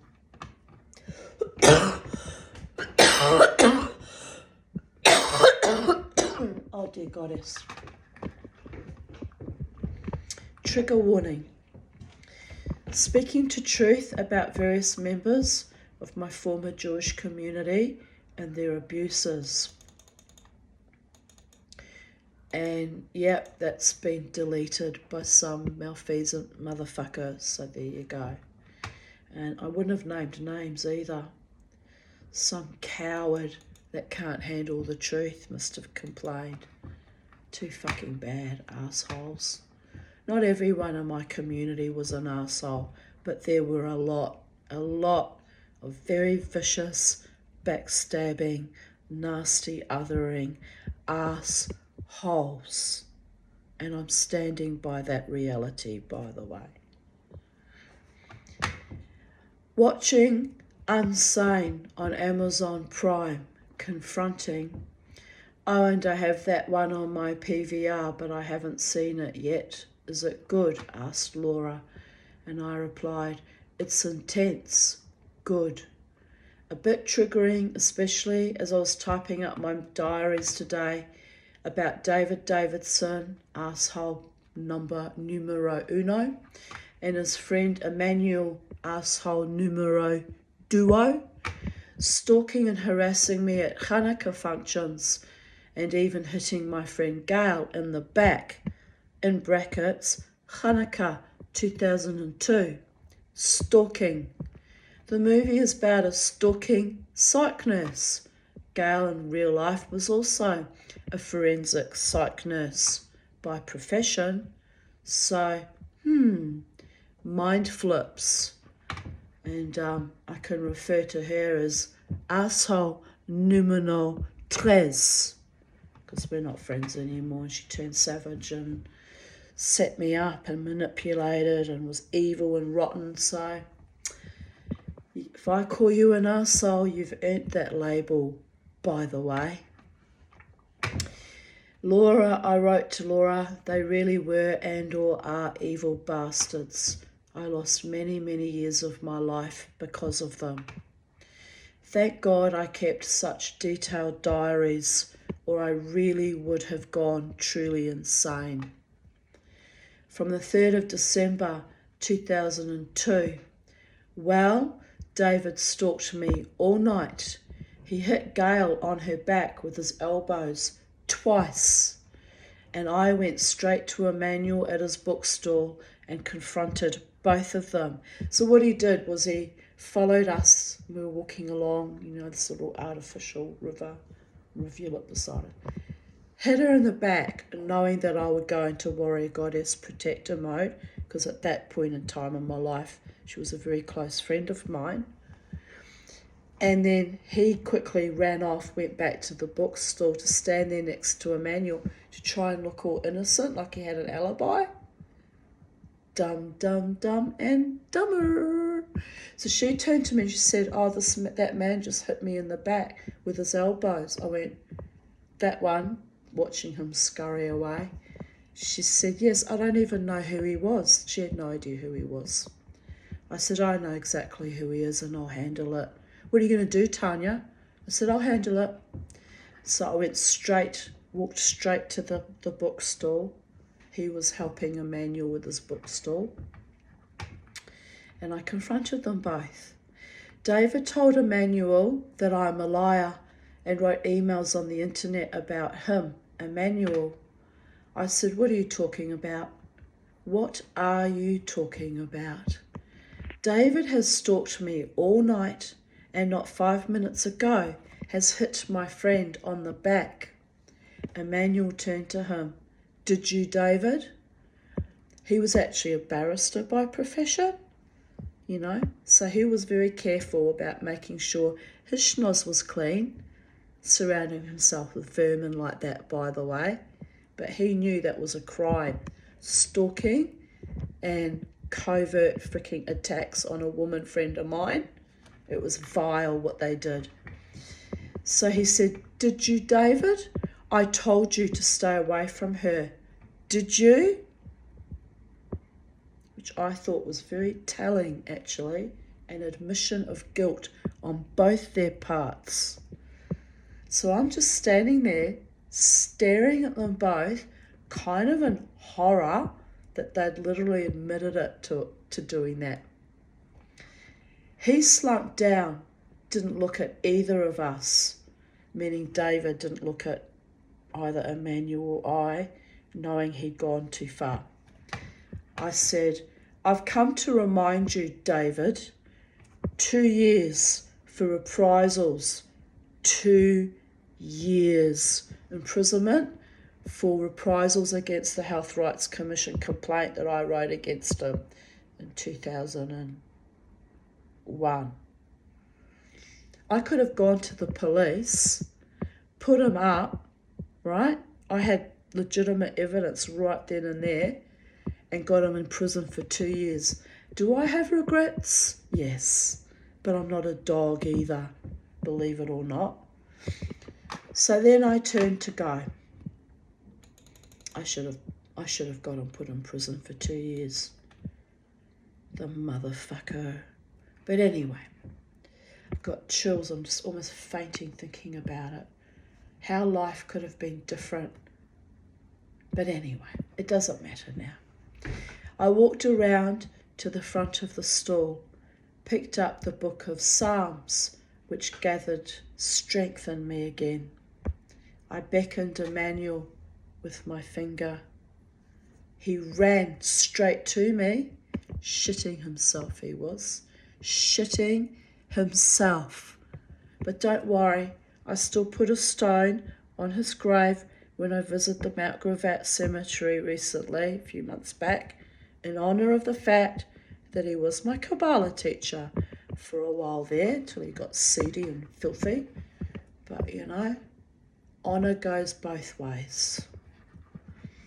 He ran straight to me. I said, "Tell that man that no one threatens me or my friends ever. Get it? And no one drives me from my Jewish community ever." Which, to be fair, technically they didn't. I left of my own free will because I just got heart sick of all the constant pernicious backstabbing, slandering and viciousness over the decades. Enough was simply enough. But there I was. No one drives me. Emmanuel and I eyeballed each other for a minute, standing there just eyeball to eyeball at this. Bear in mind, Emmanuel, Davidson and I are all Aries, so we're all fire signs under the planet directed by Mars, which is a warrior planet, the planet of war. And so, don't fuck with me, a fellow Aries woman, when you've done the wrong thing, boys. So we're eyeballing each other. He was a Freemason too, by the way. God knows what fucking evil he projected towards me. But anyway, he'll be paying for that now, wherever he is. Then I said, looking still into his eyes, "I need a bath." And I walked away. So at least I showed them that I am not afraid, and also that I won't be driven from communal functions because of that maniac. 17th of September 2002. Last night at breakfast, which is after the Day of Atonement, we have what's called breakfast, which happens at night time because our days begin, our mornings begin when the sun goes down. Judith told me that a friend of hers went to Davidson for treatment and he tried to seduce her as well. I just laughed. Of course he did. It was like my Uncle Case. It's kind of creepy that I kept attracting that energy into my life. men who were dishonourably untrustworthy with their sexuality. Judith took the friend to Emmanuel's Kabbalah class, which she described as a den of iniquity. She said he was sleazy and inappropriate all night. Yes, he was. It really was like that. Judith shot him down quite nicely. I wonder if that's why he stopped giving classes. Judith's friend was sent by David Davidson, because he used to always like to lure people into their little fucking spidery web of evil. It really was that enmeshed and perverted, by the way. Not me. I rose above that motherfuckery, but it really was that enmeshed. So Judith drove her there because she didn't have a car. So the two disgusting, sleazy bastards definitely worked together. The pimp and the sycophant.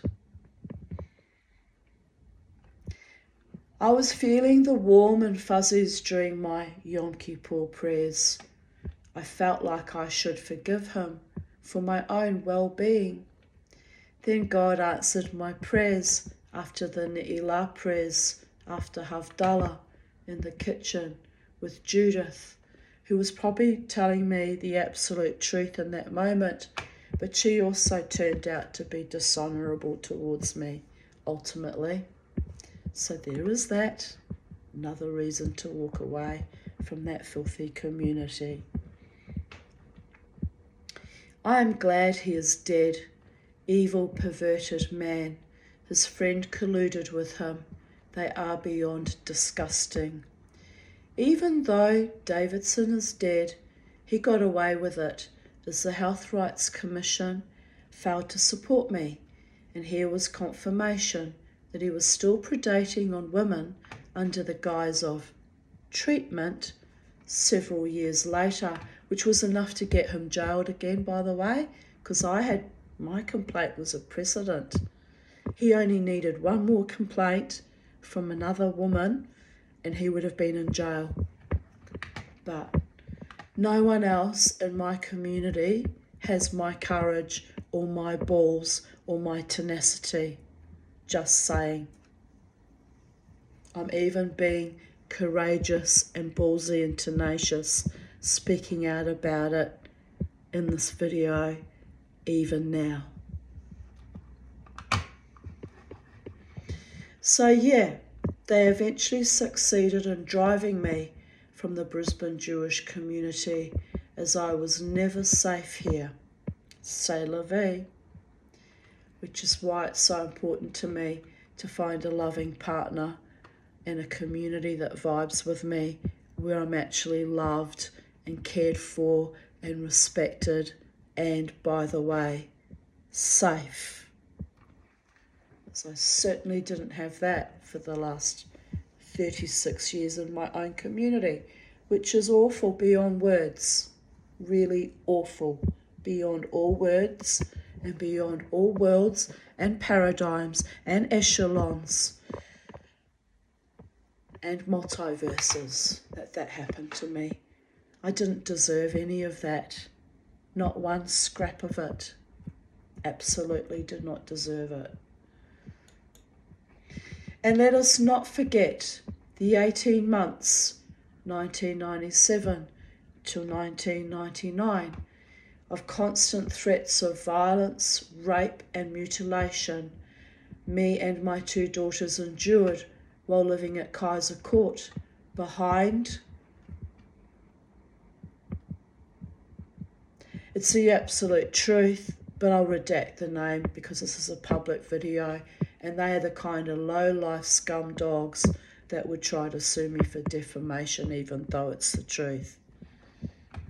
But I'll just use the initials TR and his sister Gila. Anyone that knows, knows. And his boarders were part of that orchestrated domestic terrorism, and the police, in big block letters, failed to protect us. Yes, they did. was monstrous. It's the reason I'm on a disability pension to this day. The monstrosity that was unleashed against myself and my children when I was struggling on my own after my separation and divorce, with no money, paying private rent, on a mother's pension, not able to feed ourselves properly. As I said in my video yesterday, my friend Bernie helping to bring me meals and food. So he was a decent human being. Maybe not a decent man, but towards me he'd been a decent man and a human being. Unlike that Moroccan trash that I dealt with there for 18 months. Which is why it was so triggering for me to go dancing at Fitzy's a few weeks back, because it's at Waterford West, and it was like literally Mark Harley Goddess going back to the scene of the crimes that were perpetuated against myself and my daughters, dancing on the heads of my enemies, metaphorically speaking, because of course, you know, it's 25 years later, or more than that, 26 years later, being brought back to the same stomping ground where so much evil was perpetrated against myself and my daughters, my young daughters.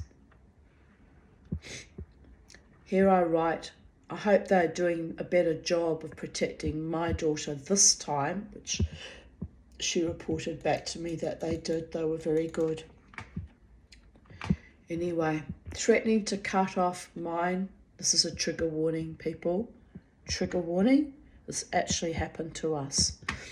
Threatening to cut off mine and my little girl's breasts and rape our eye sockets. We had to listen to that for 18 months. Can someone let me know when T and G and Emmanuel are dead so I can piss on their graves, literally? Well, I didn't actually piss on Emmanuel's grave, but he does kind of deserve that happening to him. I'll have to think about it. Might do it one day. Then instead of getting support, I was lured into that hellhole that was Davidson. When I asked my Jewish psychologist friend for help, I thought she was a friend, a true friend too. Another fucking treacherous viper's nest. She took me to a drama class in Mount Cotton, and some rabid lesbian jumped me during the class and pinned me down and dry humped me. Like, was trying to basically, SA me. It was vile. It was beyond vile. You certainly don't expect that behaviour from another woman either. So it made it even more horrifying and harrowing for me. Like, I'm an LGBTIQ ally, but you don't expect to be SA'd by a lesbian, especially someone you're going to a class with that you didn't even know, just met for the first time. This is how vile it all was. It took 3 men in the class, 3 men, 3 young, able-bodied men, to pull her off me. My psychologist friend thought it was funny. The drama teacher said it was because I refused to be submissive and that I had issues with lowering my status. Like, what was that cesspit that I was lured into? Can you please explain? Because I still don't understand that to this day, and I've had 25 years of therapy. Getting raped or mock raped was their idea of entertainment. It was not even in the context of the acting games we were playing. Needless to say, I did not join the Mount Cotton drama group after that. I had already survived far more sickness than that. So yes, I do have complex PTSD, and there is no fucking surprise in that diagnosis. Here in 2020, I wrote in response to a meme that says, every cell in your body is eavesdropping on your thoughts. And here I wrote, I am beautiful, I am worthy, I am truly deeply loved, valued and appreciated, if only by the gods.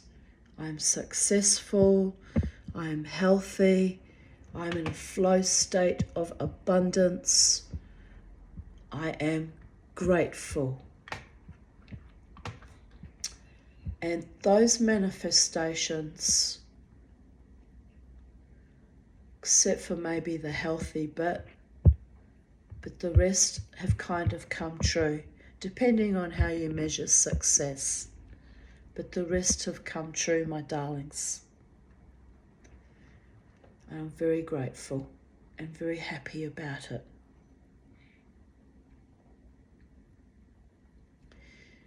I shared another meme. Do you get up in the morning and look at yourself in the mirror and think, that can't be accurate? It's a picture of a little chimpanzee.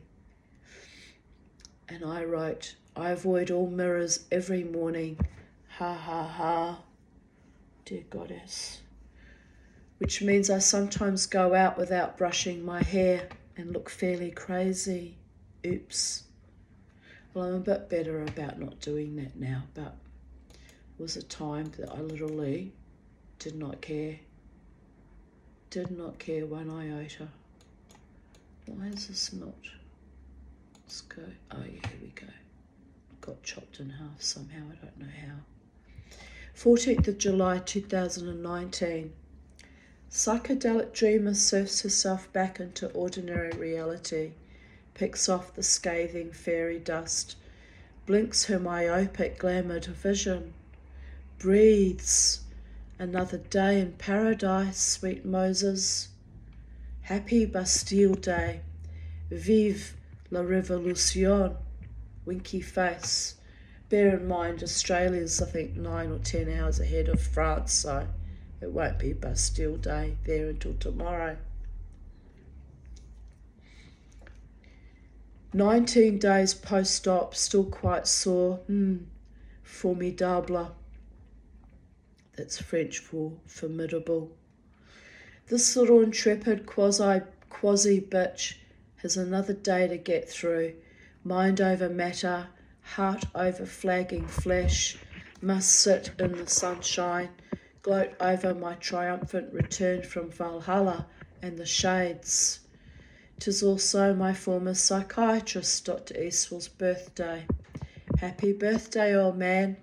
I remember our therapy sessions and how we laughed together at my absurdist horror of a life. Our laughter healing us both, O wise one. You set me blind for a week when you overdosed me with Cogentin for my palsied arm and weird Parkinsonian reactions. I needed glasses after that. But I loved you for our laughter and your staunch support and belief that I would step back into my own life one day and reclaim it, and so I did. A smoking, blazing firecracker of a warrior goddess that only you could see, back on those staggering, zombie shuffling, dazed days. He was a beautiful man. He really was. Thank you for loving me back to life when everyone else saw only my death mask. You were a father I never had, and I grieved horribly when just after my bitch of a mother died, I went for therapy and you were gone. No goodbye. so suddenly. But then I found my current doctor, and although not much older than I, he took up your worthy mantle, O wise one.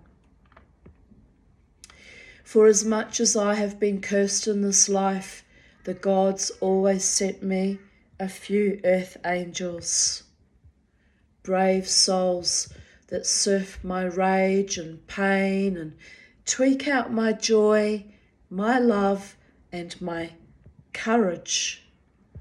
Not the stuff for weak or mindless or heartless mortals, and by all the gods, I did tend to fall in love with those, but I am learning.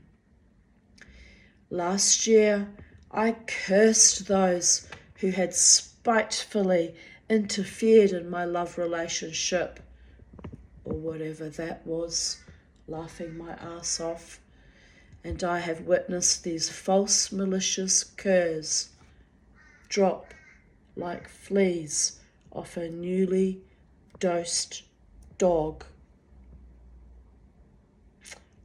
I did indeed watch them all just drop off. Yes, I have. Smiles. I might be doomed to walk through life alone, and I am okay with that. But the evil that was launched at me when I fell in love in 2014 was a little too much for even a warrior goddess in it.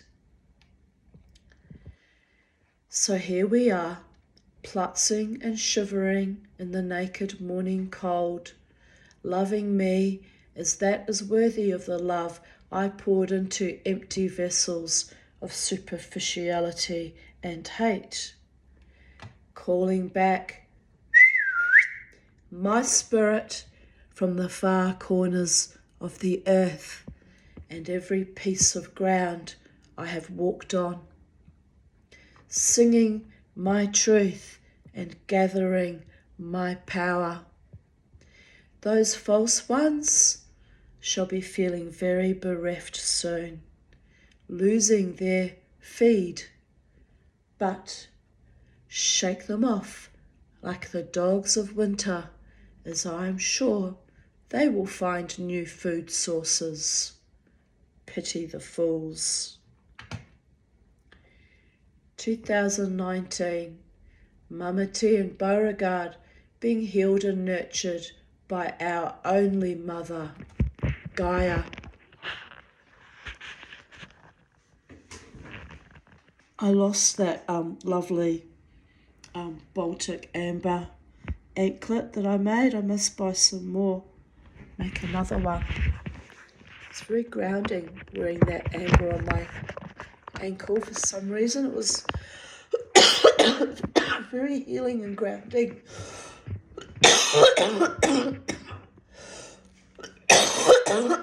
Here we go.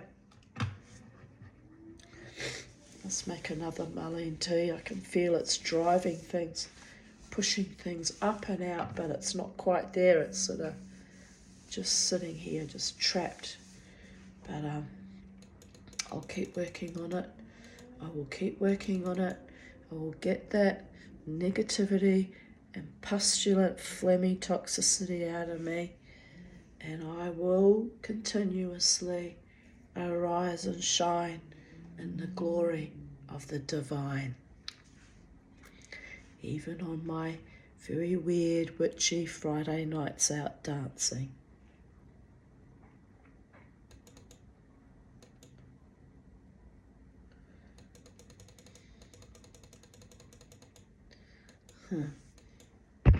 Here's a very happy dog having his tummy rubbed by Mama T's foot, which he used to enjoy very much. That's his ball right next to him as well. He's very precious about his balls. My little baby boy. I might get another doggy one day, but I know, I don't think I will. I want to, but then I don't. just the grief's just so fucking hard to deal with, and vet bills and their sadism. I don't think I can ever go through that again. But anyway, here he is, my little boy, my sweet little darling.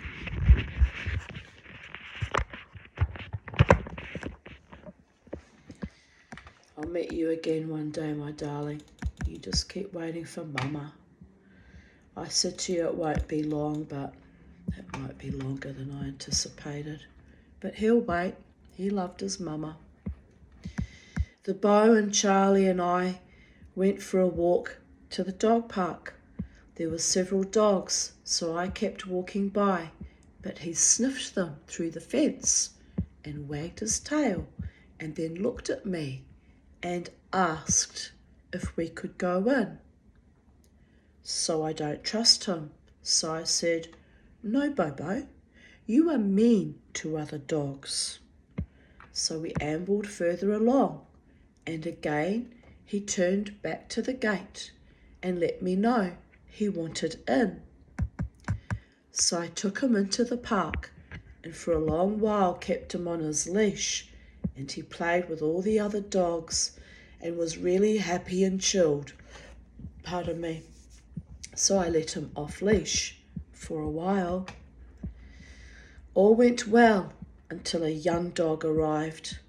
The little bastard went right over to attack it. So he knew he was in trouble as he ran away, and I made him stop so I could put his leash on and leave in somewhat, pardon me, disgrace. Got all sorts of troubles now. Now I've got reflux and burping and oh dear goddess. It's just really annoying, this frickin' chest infection, this thing, whatever it is. And I still lived my best life on Friday. By the gods, I lived my best life, including fighting for myself, as I've done all my life. But this was the first time in over 2 years that he actually wanted to play with other dogs, and that is a huge improvement. Next time I will leave before there are too many dogs, as he probably got overwhelmed. Probably. Late this afternoon, when I stepped outside to bring Charlie in for the night, I got a bit of a shock. On top of his cage, Charlie was standing, eyeing off Mr. Crow. Both of them silent, their beaks almost touching. There were no signs of aggression, but maybe I was sent outside just in the nick of time. As soon as I came down the 3 steps, Crow flew up into the tree and watched as I let Charlie alight on my finger while telling him he was a very brave boy. Well, she's actually a very brave girl, but in those days I thought she was a boy still. I got a sense that Charlie was a bit relieved to see me. I took him straight into his bedroom and put him in his inside cage. Phew! I wonder how long Crow and Charlie have had these little encounters of the first kind, these little communions. I'm grateful that Crow did not hurt Charlie. He is 3 times his size. 7:40 p.m. I was chilled to the bone, even though the heater is on. I was actually shaking with cold, so I went for a hot Epsom salt bath, and gosh, now I feel much better. Here I posted a meme. This is how my friend Lynn describes me. Tact is the ability to tell someone to go to hell in such a way that they look forward to the trip. She says I have that ability. Well, I used to anyway. Now I just tell them to fuck off and go to hell. I'm much more direct and blunt these days. But anyway, it is what it is.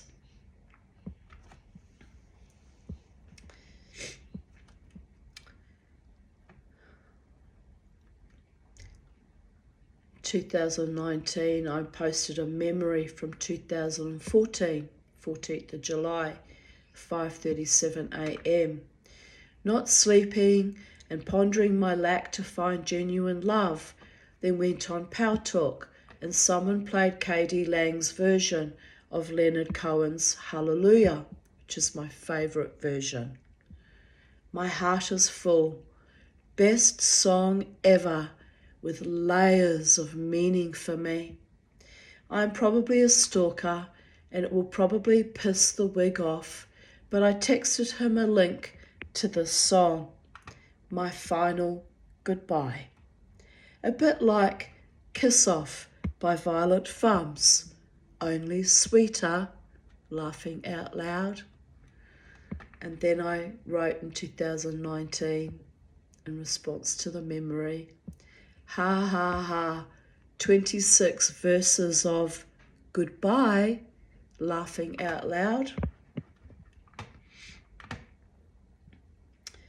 And if you don't know what I'm talking about, Google this, or Spotify the song Hallelujah by Leonard Cohen. It basically goes like this. Probably, and excuse my voice because I can't sing. I've got a chest cold, but it goes like this. I heard there was a secret chord. Oh, that sounds awful. I heard there was a secret chord that David sang and that pleased the Lord. But you don't really care for music, do ya? K.D. Lang does it best, babies. What's the next line? Not sure if that's the next line, but it goes on like this. She tied you to your kitchen chair. She broke your throne. She cut your hair. You were never alone or something before I knew ya.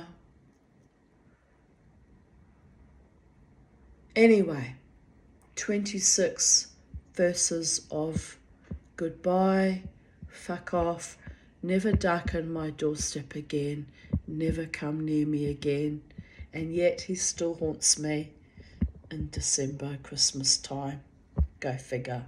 I don't know why. Don't know why. There's still that tiny bit of remnant soul connection, but never fuck with the Tanya, boys. If you're not sincere or genuine, don't fuck her at all. Not real fuckery, not metaphysical fuckery, not intellectual, emotional fuckery, no fuckery, not ever, no time, no how. Not now, not back then, not into the future, at no point in time in the space-time continuum. If you are not genuinely, heartfeltly interested in the Tanya, do not come to fuck me. Don't fuck me over, don't fuck me under, don't fuck around on me, don't fuck around me, don't fuck above me, don't fuck below me, don't fuck my insides, don't fuck my outsides, just don't fuck with the Tanya. Is that clear? Have I made that clear enough for you? I've read to you my histories for long enough now that those of you, that might think that you're in love with me should know by now that it never ever works out for you if you come to me with evil, malignant maladaptations of malfeasant intentions. There's men that are in their graves that try to destroy me, that are now dead, that are forever still hounding me occasionally, begging my forgiveness still, which I offered to them many, many years ago, decades ago. I release you, I forgive you, get on with your life, leave me the fuck alone. Did they? No. They still tried to fuck with me decades later, haunting me at my door. So, this shows you the power of my spirit.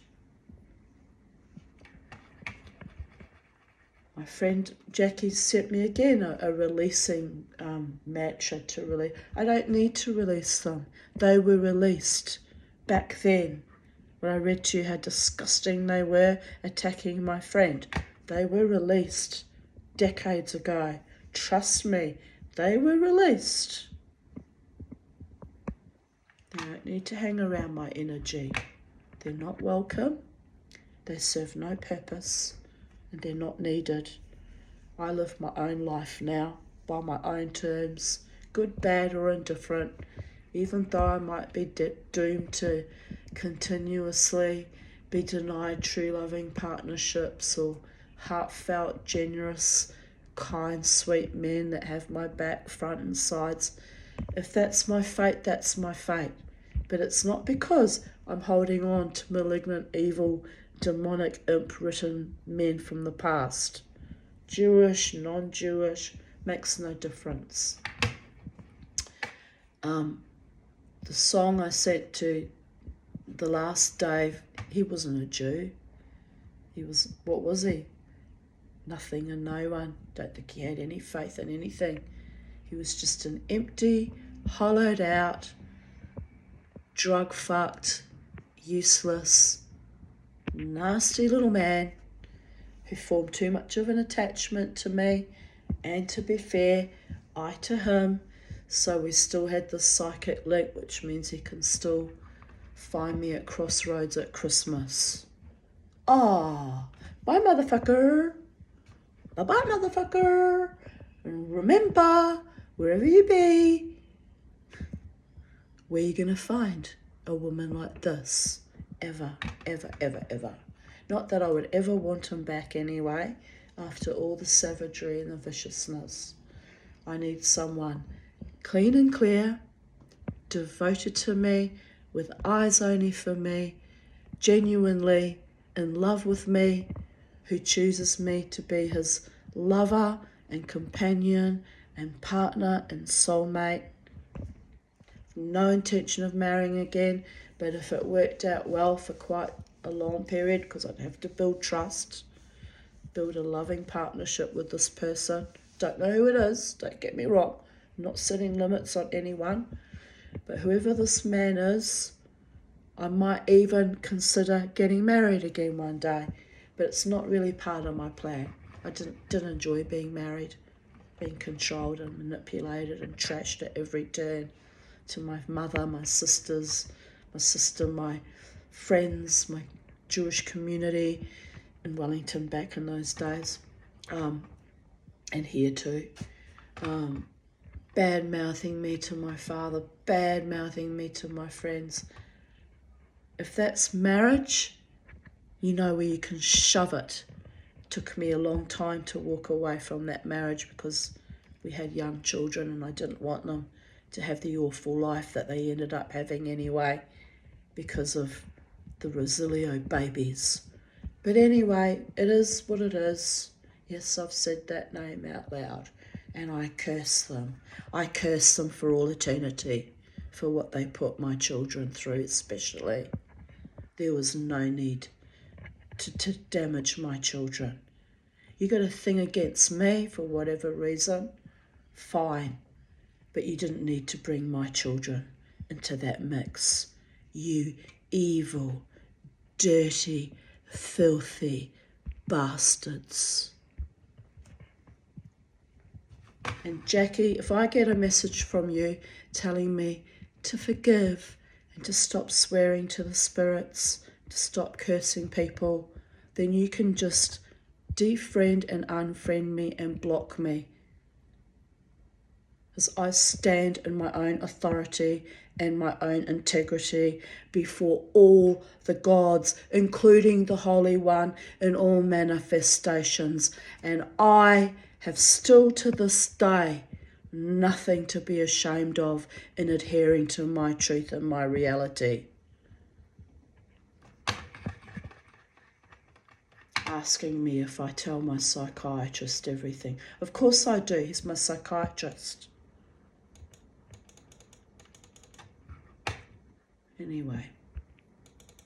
I'm not going to hold on to anger against people who clearly are kind of, I don't know what that's about. She's not very well at the moment, so I will forgive. I'm not very well at the moment either, so I will forgive myself too for my occasional vents of anger. She's now trying to tell me I shouldn't be angry either. Well, there's a lot of things that I shouldn't technically be angry about, but if people are going to keep fucking attacking me and harassing me and stalking me, then I'm going to be entitled to my quite righteous anger. And I'm not going to be holding back on it either. And I'm not going to be ashamed of it. And I'm not going to feel guilty for feeling what I need to feel. My feelings are valid. I don't do the spiritual bypassing. You want to spiritual bypass? You do that far away from me. It's not safe, it's not kosher, and it's not clean and clear. Just saying. Anyway, here we go. Carrying on. 14th of July, 2018. By the way, sometimes I'm very well aware that, friends and acquaintances and associates that I have in my life now, but I have had in the past, that turned so rancid and toxic, like the Dave guy that I sent that song to, have some kind of preternatural, supernatural, I don't know where it stems from, maybe it's a former lifetime I had, or some karmic thing, envy and jealousies and insecurities and petty malignancies against me based on actually nothing but their own feelings of inadequacy or envy or spite. Okay? I've had 59 years of that garbage too. Even my friend Lynn reminded me in a conversation yesterday when I was telling her about my epic fight on Friday. I said those two women were just so envious. I didn't even know them. I'm dancing my dance, doing my performance art for my friends in the band that I have always done for 14 years, by the way. And I had these malignant females being jealous and vicious. But that's not a new manifestation. I've had that former lover so jealous and envious of my intellect and my ability to love. He was even jealous of my dog. So you can imagine why when I said earlier that I was cutting away flicking off all the fleas, verminous fleas, and divesting myself of envious, spiteful, jealous, petty relationships and friendships. Why I still feel that same way now, in the current now. If you're not my friend and you don't like me for who I am, you think I've got a potty mouth, or you think I disrespect the spirits and the gods by swearing, which is my shamanistic way of coping. And by the way, I get instant results, believe it or not, by being authentic and venting my rage occasionally at the gods. It's never done from a space of dishonouring them. I'm just saying it how it really is.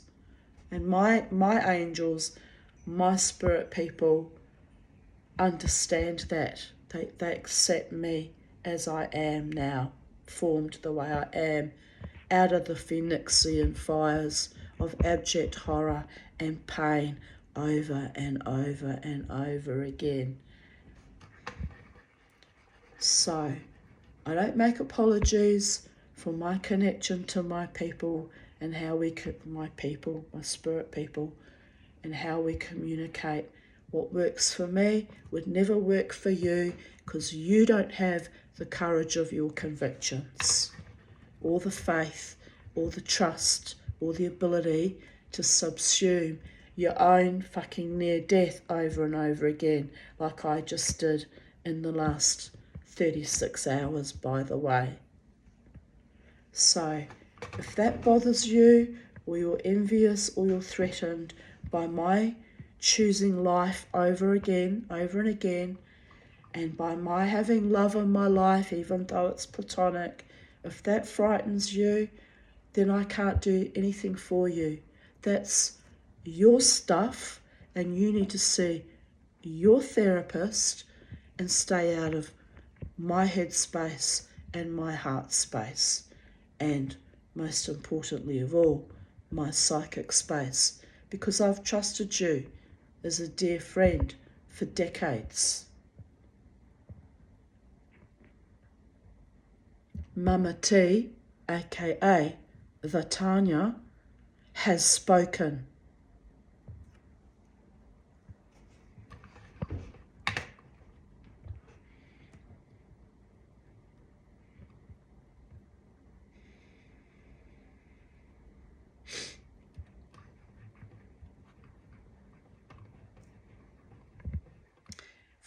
July 14th, 2018. Not very well this morning. I think it will be a good day to stay in bed, what she said all these years later. I'm feeling content with my nascent becoming. Yes, I am. Fat. Don't think I'm becoming anymore. I think I'm finally here. Hineni. The becoming has already become. A woman of valour, for her price is far beyond rubies. A woman who is loved so deeply and so powerfully that I have to worry that my so-called friends around me are envious yet again. And if they're envious of me being loved, then they were never, have never been, and are certainly not worthy of continuing to be my friends, if you deny me even love. There's 2 words I could add to that sentence, but I'm trying not to swear to offend your sensibilities. But you know what they are. Deny me my true love. What, you'd rather see me languish and die? My body, however, is not always in alignment with that, I said back in 2018. All good. Well, I'm still fighting on, babies, with everything I have for my beautiful life. And it is happening now. Now and for the rest of my life, because I'm choosing it. Mouth sore, I took 2 Panadol, rinsed with salt, back in bed after driving Crystal home. She was also utterly exhausted and not well. Hopefully both us Aaron's chickie babes get strong and vibrant soon. I'm so sick of chronic poor health. On a positive note, I did spend the afternoon sunshine lying in a hammock with Charlie beside me in the tree and Beauregard playing ball, reading the Harry Potter play. I thought some vitamin D might give me a bit of a boost, which reminds me I forgot to take it this morning. Oh, well, it can wait till tomorrow. Now Penny, Bobo and I are all snuggling in bed, feeling much loved, valued and appreciated. Life is good. Attitude is everything, babies. Shabbat Shalom. I had another wonderful night at ecstatic dancing.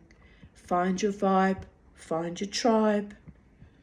Afterwards, I drove to the Brisbane Powerhouse to pick up Crystal, as she needs my car for a gig tomorrow.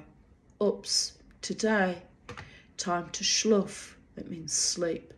Lila Tov. Good night, you all. 14th of July 2017. Harvey was all shivery and shaky in my cold living room, as he suggested we all go out and sit in the sun and watch the world turn. So I had a shower, washed my hair, and outside we went. He is much calmer now. quietly watching Charlie. Lovely boy.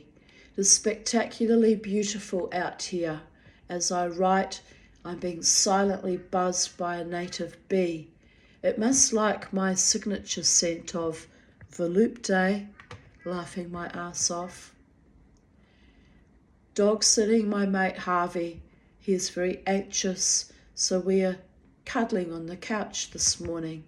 I have him close to me, wrapped in a blanket. Bobo was on my right. It's a dog's life. We are happy. Here we are, little Harvey and I.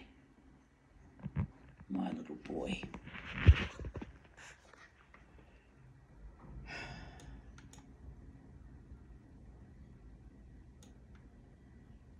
It's such a perfect day. There he is. I was reading The World of O. Henry with a cup of tea and my trusty Harvey friend by my side. Beautiful boy he was.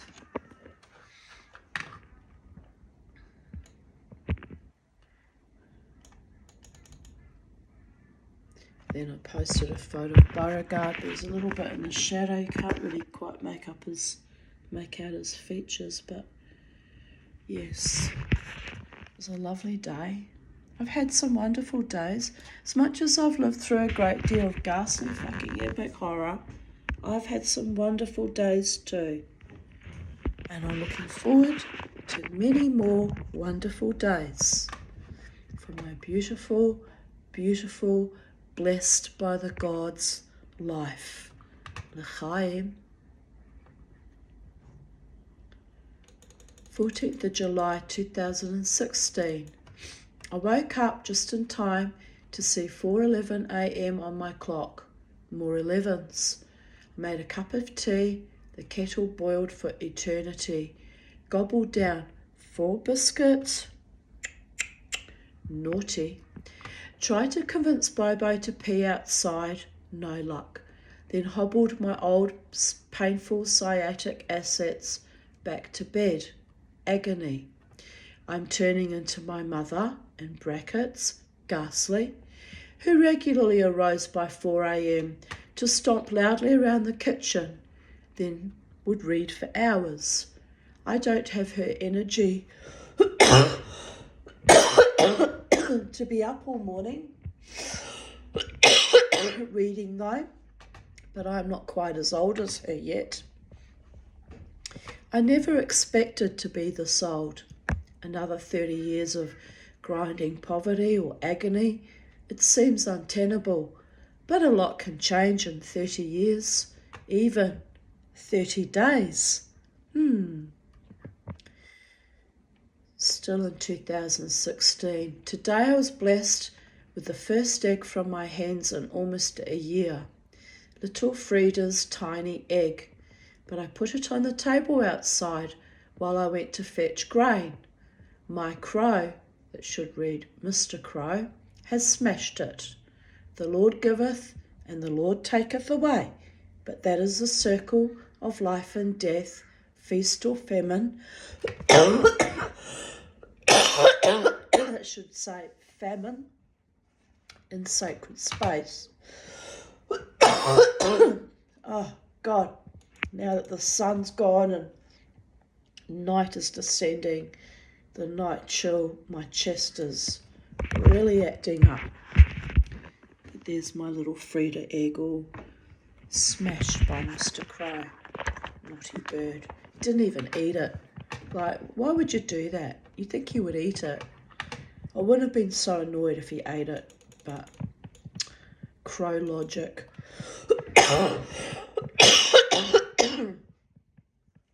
2:11 p.m. Finally out of bed. Boy, was I exhausted. Another bad night, but I finally slept from 7 to 1 p.m. Phew. Murky day outside, grey skies, rain on the way. Here's my beautiful boy. A lovely shot of him actually. Looking up at me, smiling. Hello, Mama. Hello, Beauregard. gift that keeps giving, even almost a year after his death.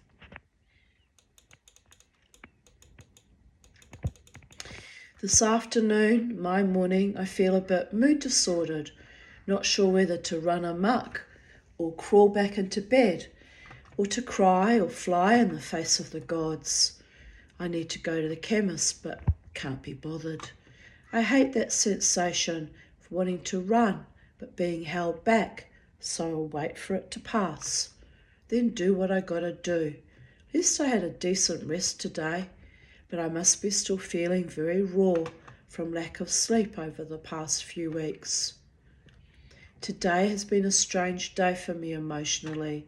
I still feel overridden with anxiety, but I kept busy by spending time painting my arm, and also by that I meant my mannequin arm, and also pottering in my worm farm and fish pond. I also did several loads of washing. I was delighted to discover a hyacinth bulb had sprouted in one of my pots. I thought the bulbs had died. My orchids are in bloom too. I'm loving my garden with his surprising gifts from Sacred Space. Vive la Révolution! Happy Bastille Day. Let them eat cake. Le pauvre reine Marie Antoinette. Did not work out too well for her, by the way. Off with her head. When you lose touch with the masses, the people reliant on your leadership, revolutions happen. Funny, innit? Here's some photos. A photo of my lovely fish pond back in 2016, which I take great joy and delight in, especially since it was so clear at that point in time too. 14th of July 2015, 12:35 p.m. Just woke up. Nausea has gone, but I still feel weak. Another day in paradise. This was only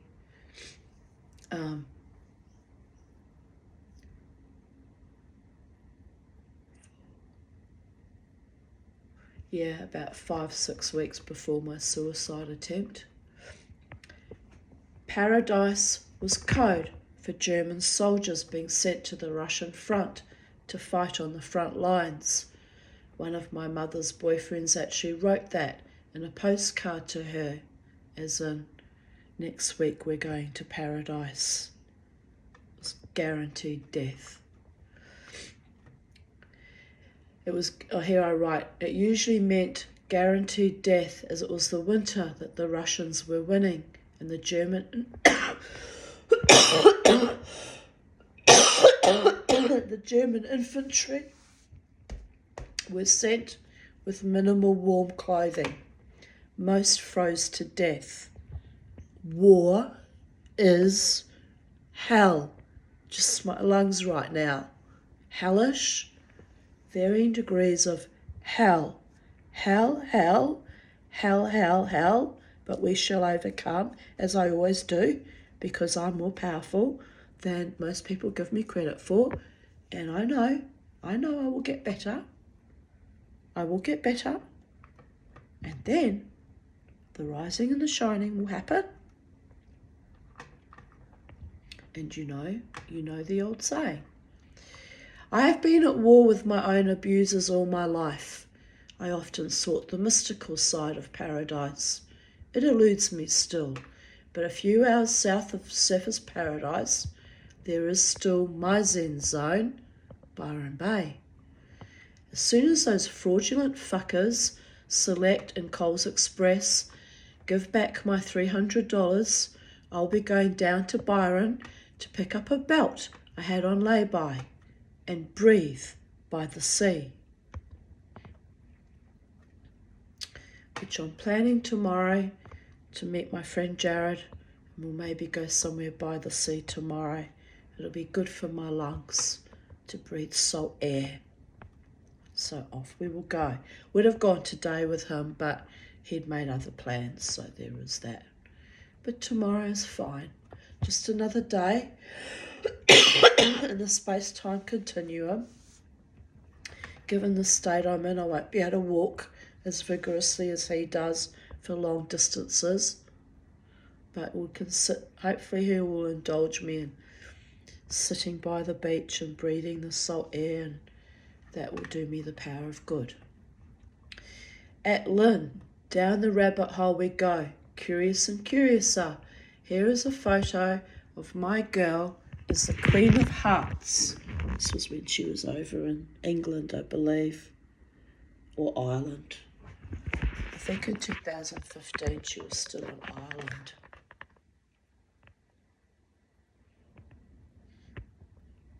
Queen of Hearts. Off with their heads! Wow, there is a history, people of Earth.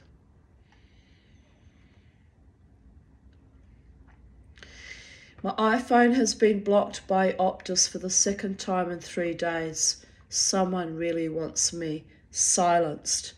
They're investigating how it was blocked in an unusual part of their system, in quotes, as it may be an IT error. I don't think so. They said it may take 48 hours for the system to remove the block. I am getting paranoid. This was at the height of when I was being threatened with defamation, by the way. I have been in the garden, cleaned the chook coops, moved them to the back of the garden. Herman and Frida were confused as to where their coop was, so I herded them over to it. Little Heidi and Helga were really thirsty, so they were glad of the fresh water. I topped up their food, leaving another plateful for Mrs. BB, Bastard Buzzard, which is my nickname for the scrub turkeys, who practically lives at my place now. She was very happy to have her own plate.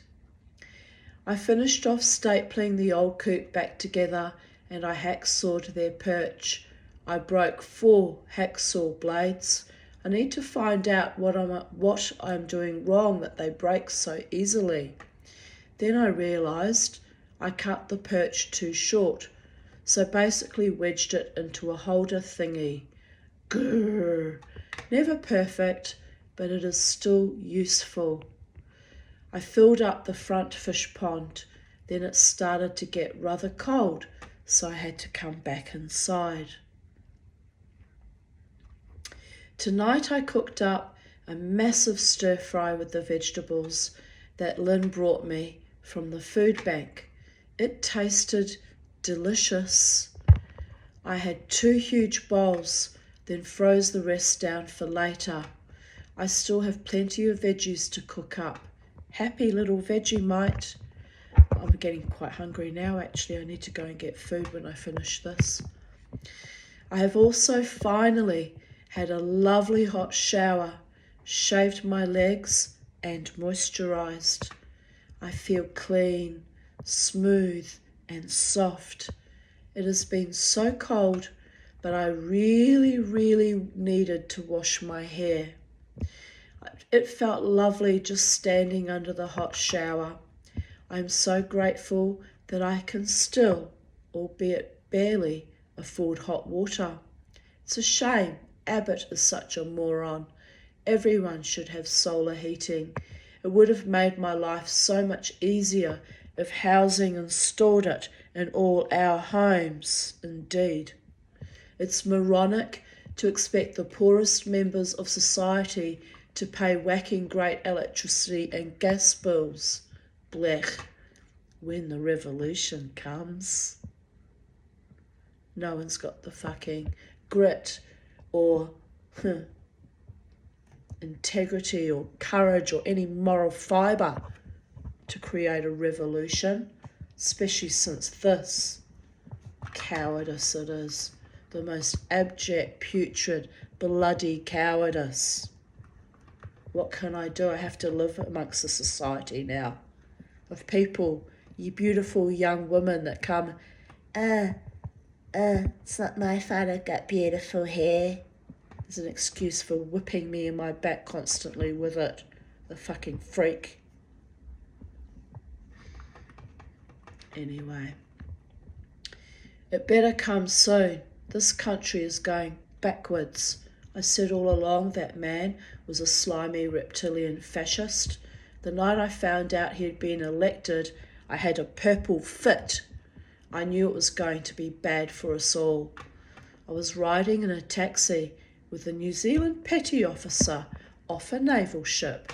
I said to the taxi driver, I've been dancing all night, so I missed the election results. Please tell me who got in. The Indian driver asked me, do you really want to ruin your night? I said, why, yes, of course. This is a matter of national importance. The sailor stared at the taxi driver and yelled, for the love of God, don't tell her. I still don't know how he guessed I was a Labour supporter, back when I was a Labour supporter. That was pre-COVID days, by the way. They will never get my vote ever again, those dirty bastards. Anyway, the taxi driver says, it's Abbott.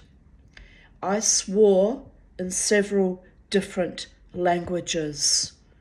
The sailor whined, I told you not to tell her. Now I'll never get laid. I glared at the able seaman. Who says you were guaranteed to get laid, you cheeky bastard? He sneered at the taxi driver. I told you, it's all over now. What can I say? Abbott was quite the little passion killer, but I do like a good sense of humour. Laughing out loud, now I am hungry and nauseous at the same time. That, my friends, is just insane. I need chocolate right now. Miss Five wants her precious. I dare not eat anything until my stomach stops writhing. Time to schluff, I guess. That way I won't be focusing on food cravings. So hang on, what year was this when I had that little encounter with that little petty officer of the New Zealand Navy? 2015. Oh, that's really interesting, if my memory serves me correctly. That's really interesting. Anyway.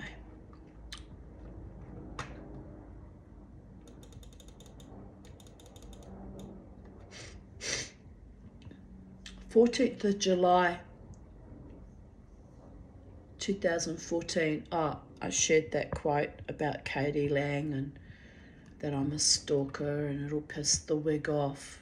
The wig or wiglet, I used to refer to him affectionately as. A final goodbye, only it wasn't a final goodbye, was it? He still harassed and stalked me at the casino right up around until about 2020,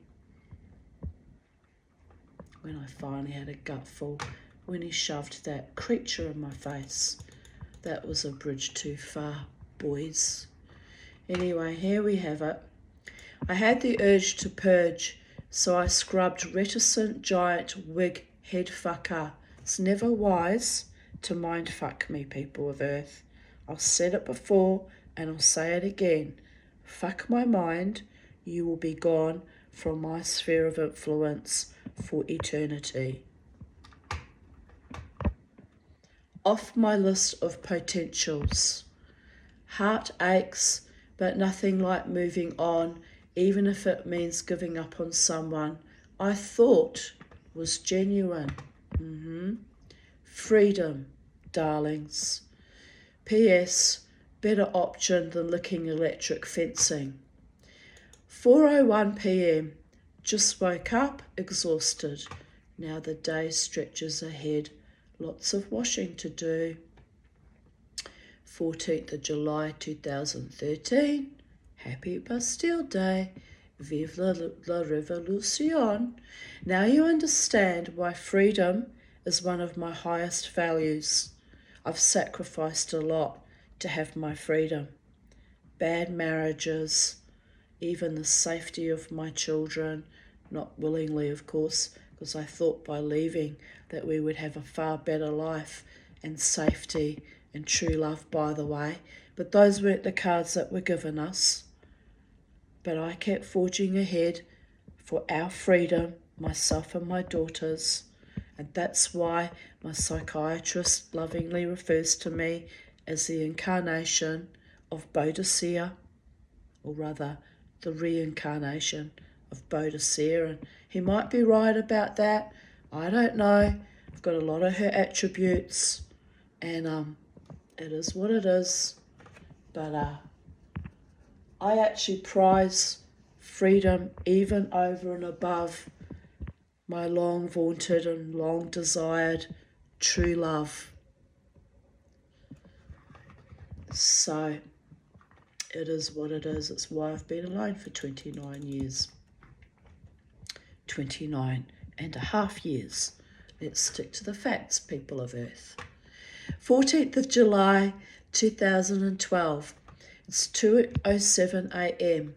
Here's my wish for my future, which began today, one day at a time, sweet Moses. Just for today, tomorrow, and the rest of my life. Today and today and today, I reject all negativity that has clung to me like a useless boil on my bum. I have squeezed it and pressed it, loved it, lumped it, begged it, purged it. It grew back. I have lugged it, lubbed it, sugar lumped it. I've cast it free and swum after it. I've said goodbye to it and loved it, cherished it, wanted it, and yet this negativity that serves no purpose but to keep me deprived of a life of mirth, love, safety, peace and comfort. This negativity I have fed like a one-breasted Amazonian, probably another former lifetime, people of Earth, apart from my worthy, beautiful Boadicea, only to end up feeling like I am a dry, husky, empty, betrayed, demonized, lied to, lied about, cheated, rejected, abandoned, grief-stricken, lost, sad, hurt, still wants to bite me on my ample, voluptuous, but very perfect ass. So from this moment forward for the Americans, that translates to ass. Ass, ass, it's still class. My beloved ones. So from this moment forward, I must cease being a cartoon character of myself and cease trying to get love from dysfunctional, cruel, lying, shallow people who are pathetic, pointless, and really a waste of space. 2012, people of Earth. 2012. I forgot to add in the envious and the spiteful and the lackluster and the downright dangerous, by the way. I can't believe I loved these people, trusted them, sought favour from them. I can't believe I wanted to be loved by them, for in loving them I have only humiliated and diminished myself. To love the snake that bites you after you feed it milk, honey, nurture it, protect it, love it, is the definition of insanity. It truly is. Well, one day that snake can swallow its own tail, but I'll be off his karmic wheel, I pray. And when he chokes on his own tail, at the end of his days, he might remember who was real in his life. Too late. So Snakey and Co., take your one-eyed, evil, envious eye from me and mine. You had your dance with me. You walked away to dance with lesser mortals, but in the end, Snake, you dance too alone. For I am loved, pure and simple, by those beyond your ken. High and low they see me and care for me, for they know what I suffer and why. So I have hope for my future. I kick-started months ago. I have light, I have love, I have laughter, I have strength, I have healing, I have wisdom, and I have courage, and I have myself, and I have God, and justice might have slipped past me on third base, which is bitchin', but karma and another kind of natural justice might just get you in the end. Remember that. You played me like a fool, and I clowned around you like a jester. But the magician outmaneuvers you every time. Don't underestimate the Joker or the King. My Auntie Sylvia commented, now you feel better, I hope. That's what I call getting off your chest. I have always said the only way to go is write it down. Nobody listens when you talk. People, when they read what you are feeling, think you are nuts. They do not understand your heartbreak. Honestly, Tanya, I know where you are coming from. It's a pity the one you are trying to reach stops hurting you. Let them go and think what they are doing. You don't need them in your life. You know what the saying is, I will not overcome. I think she meant I will overcome. So, good luck, love and hugs, Sylvia. Kiss, kiss, kiss. Then she wrote, P.S. I meant to say, I shall overcome. Kiss, kiss, kiss. Wherever you are, my beautiful English Jewish Rose, my beautiful Sylvia. Thanks, Sylvia. I had an emotional bleed, as you can see. Yes, of course, the ones who did this don't understand. They don't want to. They have no heart and did this with nothing but hatred and deceit in their hearts and minds. I shall overcome. Naturally, I have had to be very resilient and bounce back from every wall and every abuser that has come my way. This one was particularly nasty, as members of his family played me false also. I wonder what they hope to gain from it, now they have lost me instead. I see now I was a fool, but at least I know I was the better person, even if I do love in vain. These people did not deserve me ever.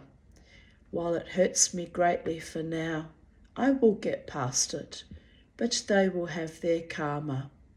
Lies, shallowness, superficiality, and ugliness is all they have and all they desire from life. I have no regrets. God knows I tried, so I am free of yet another toxic relationship, and I must be content with that. The past few years have been a great clearing, with more than one friendship, love affair, or family member being sloughed off. This was back in 2012, I might remind you. Lots of grieving on my part, but now plenty of room for good people and good opportunities and real enduring loves and friendships to be in my life. And Auntie Sylvia wrote back with a multitude of kisses, a whole line of them, about 25 kisses. 14th of July 2011, had a nice day with Lynn today and a nice day yesterday meeting up with my cousins.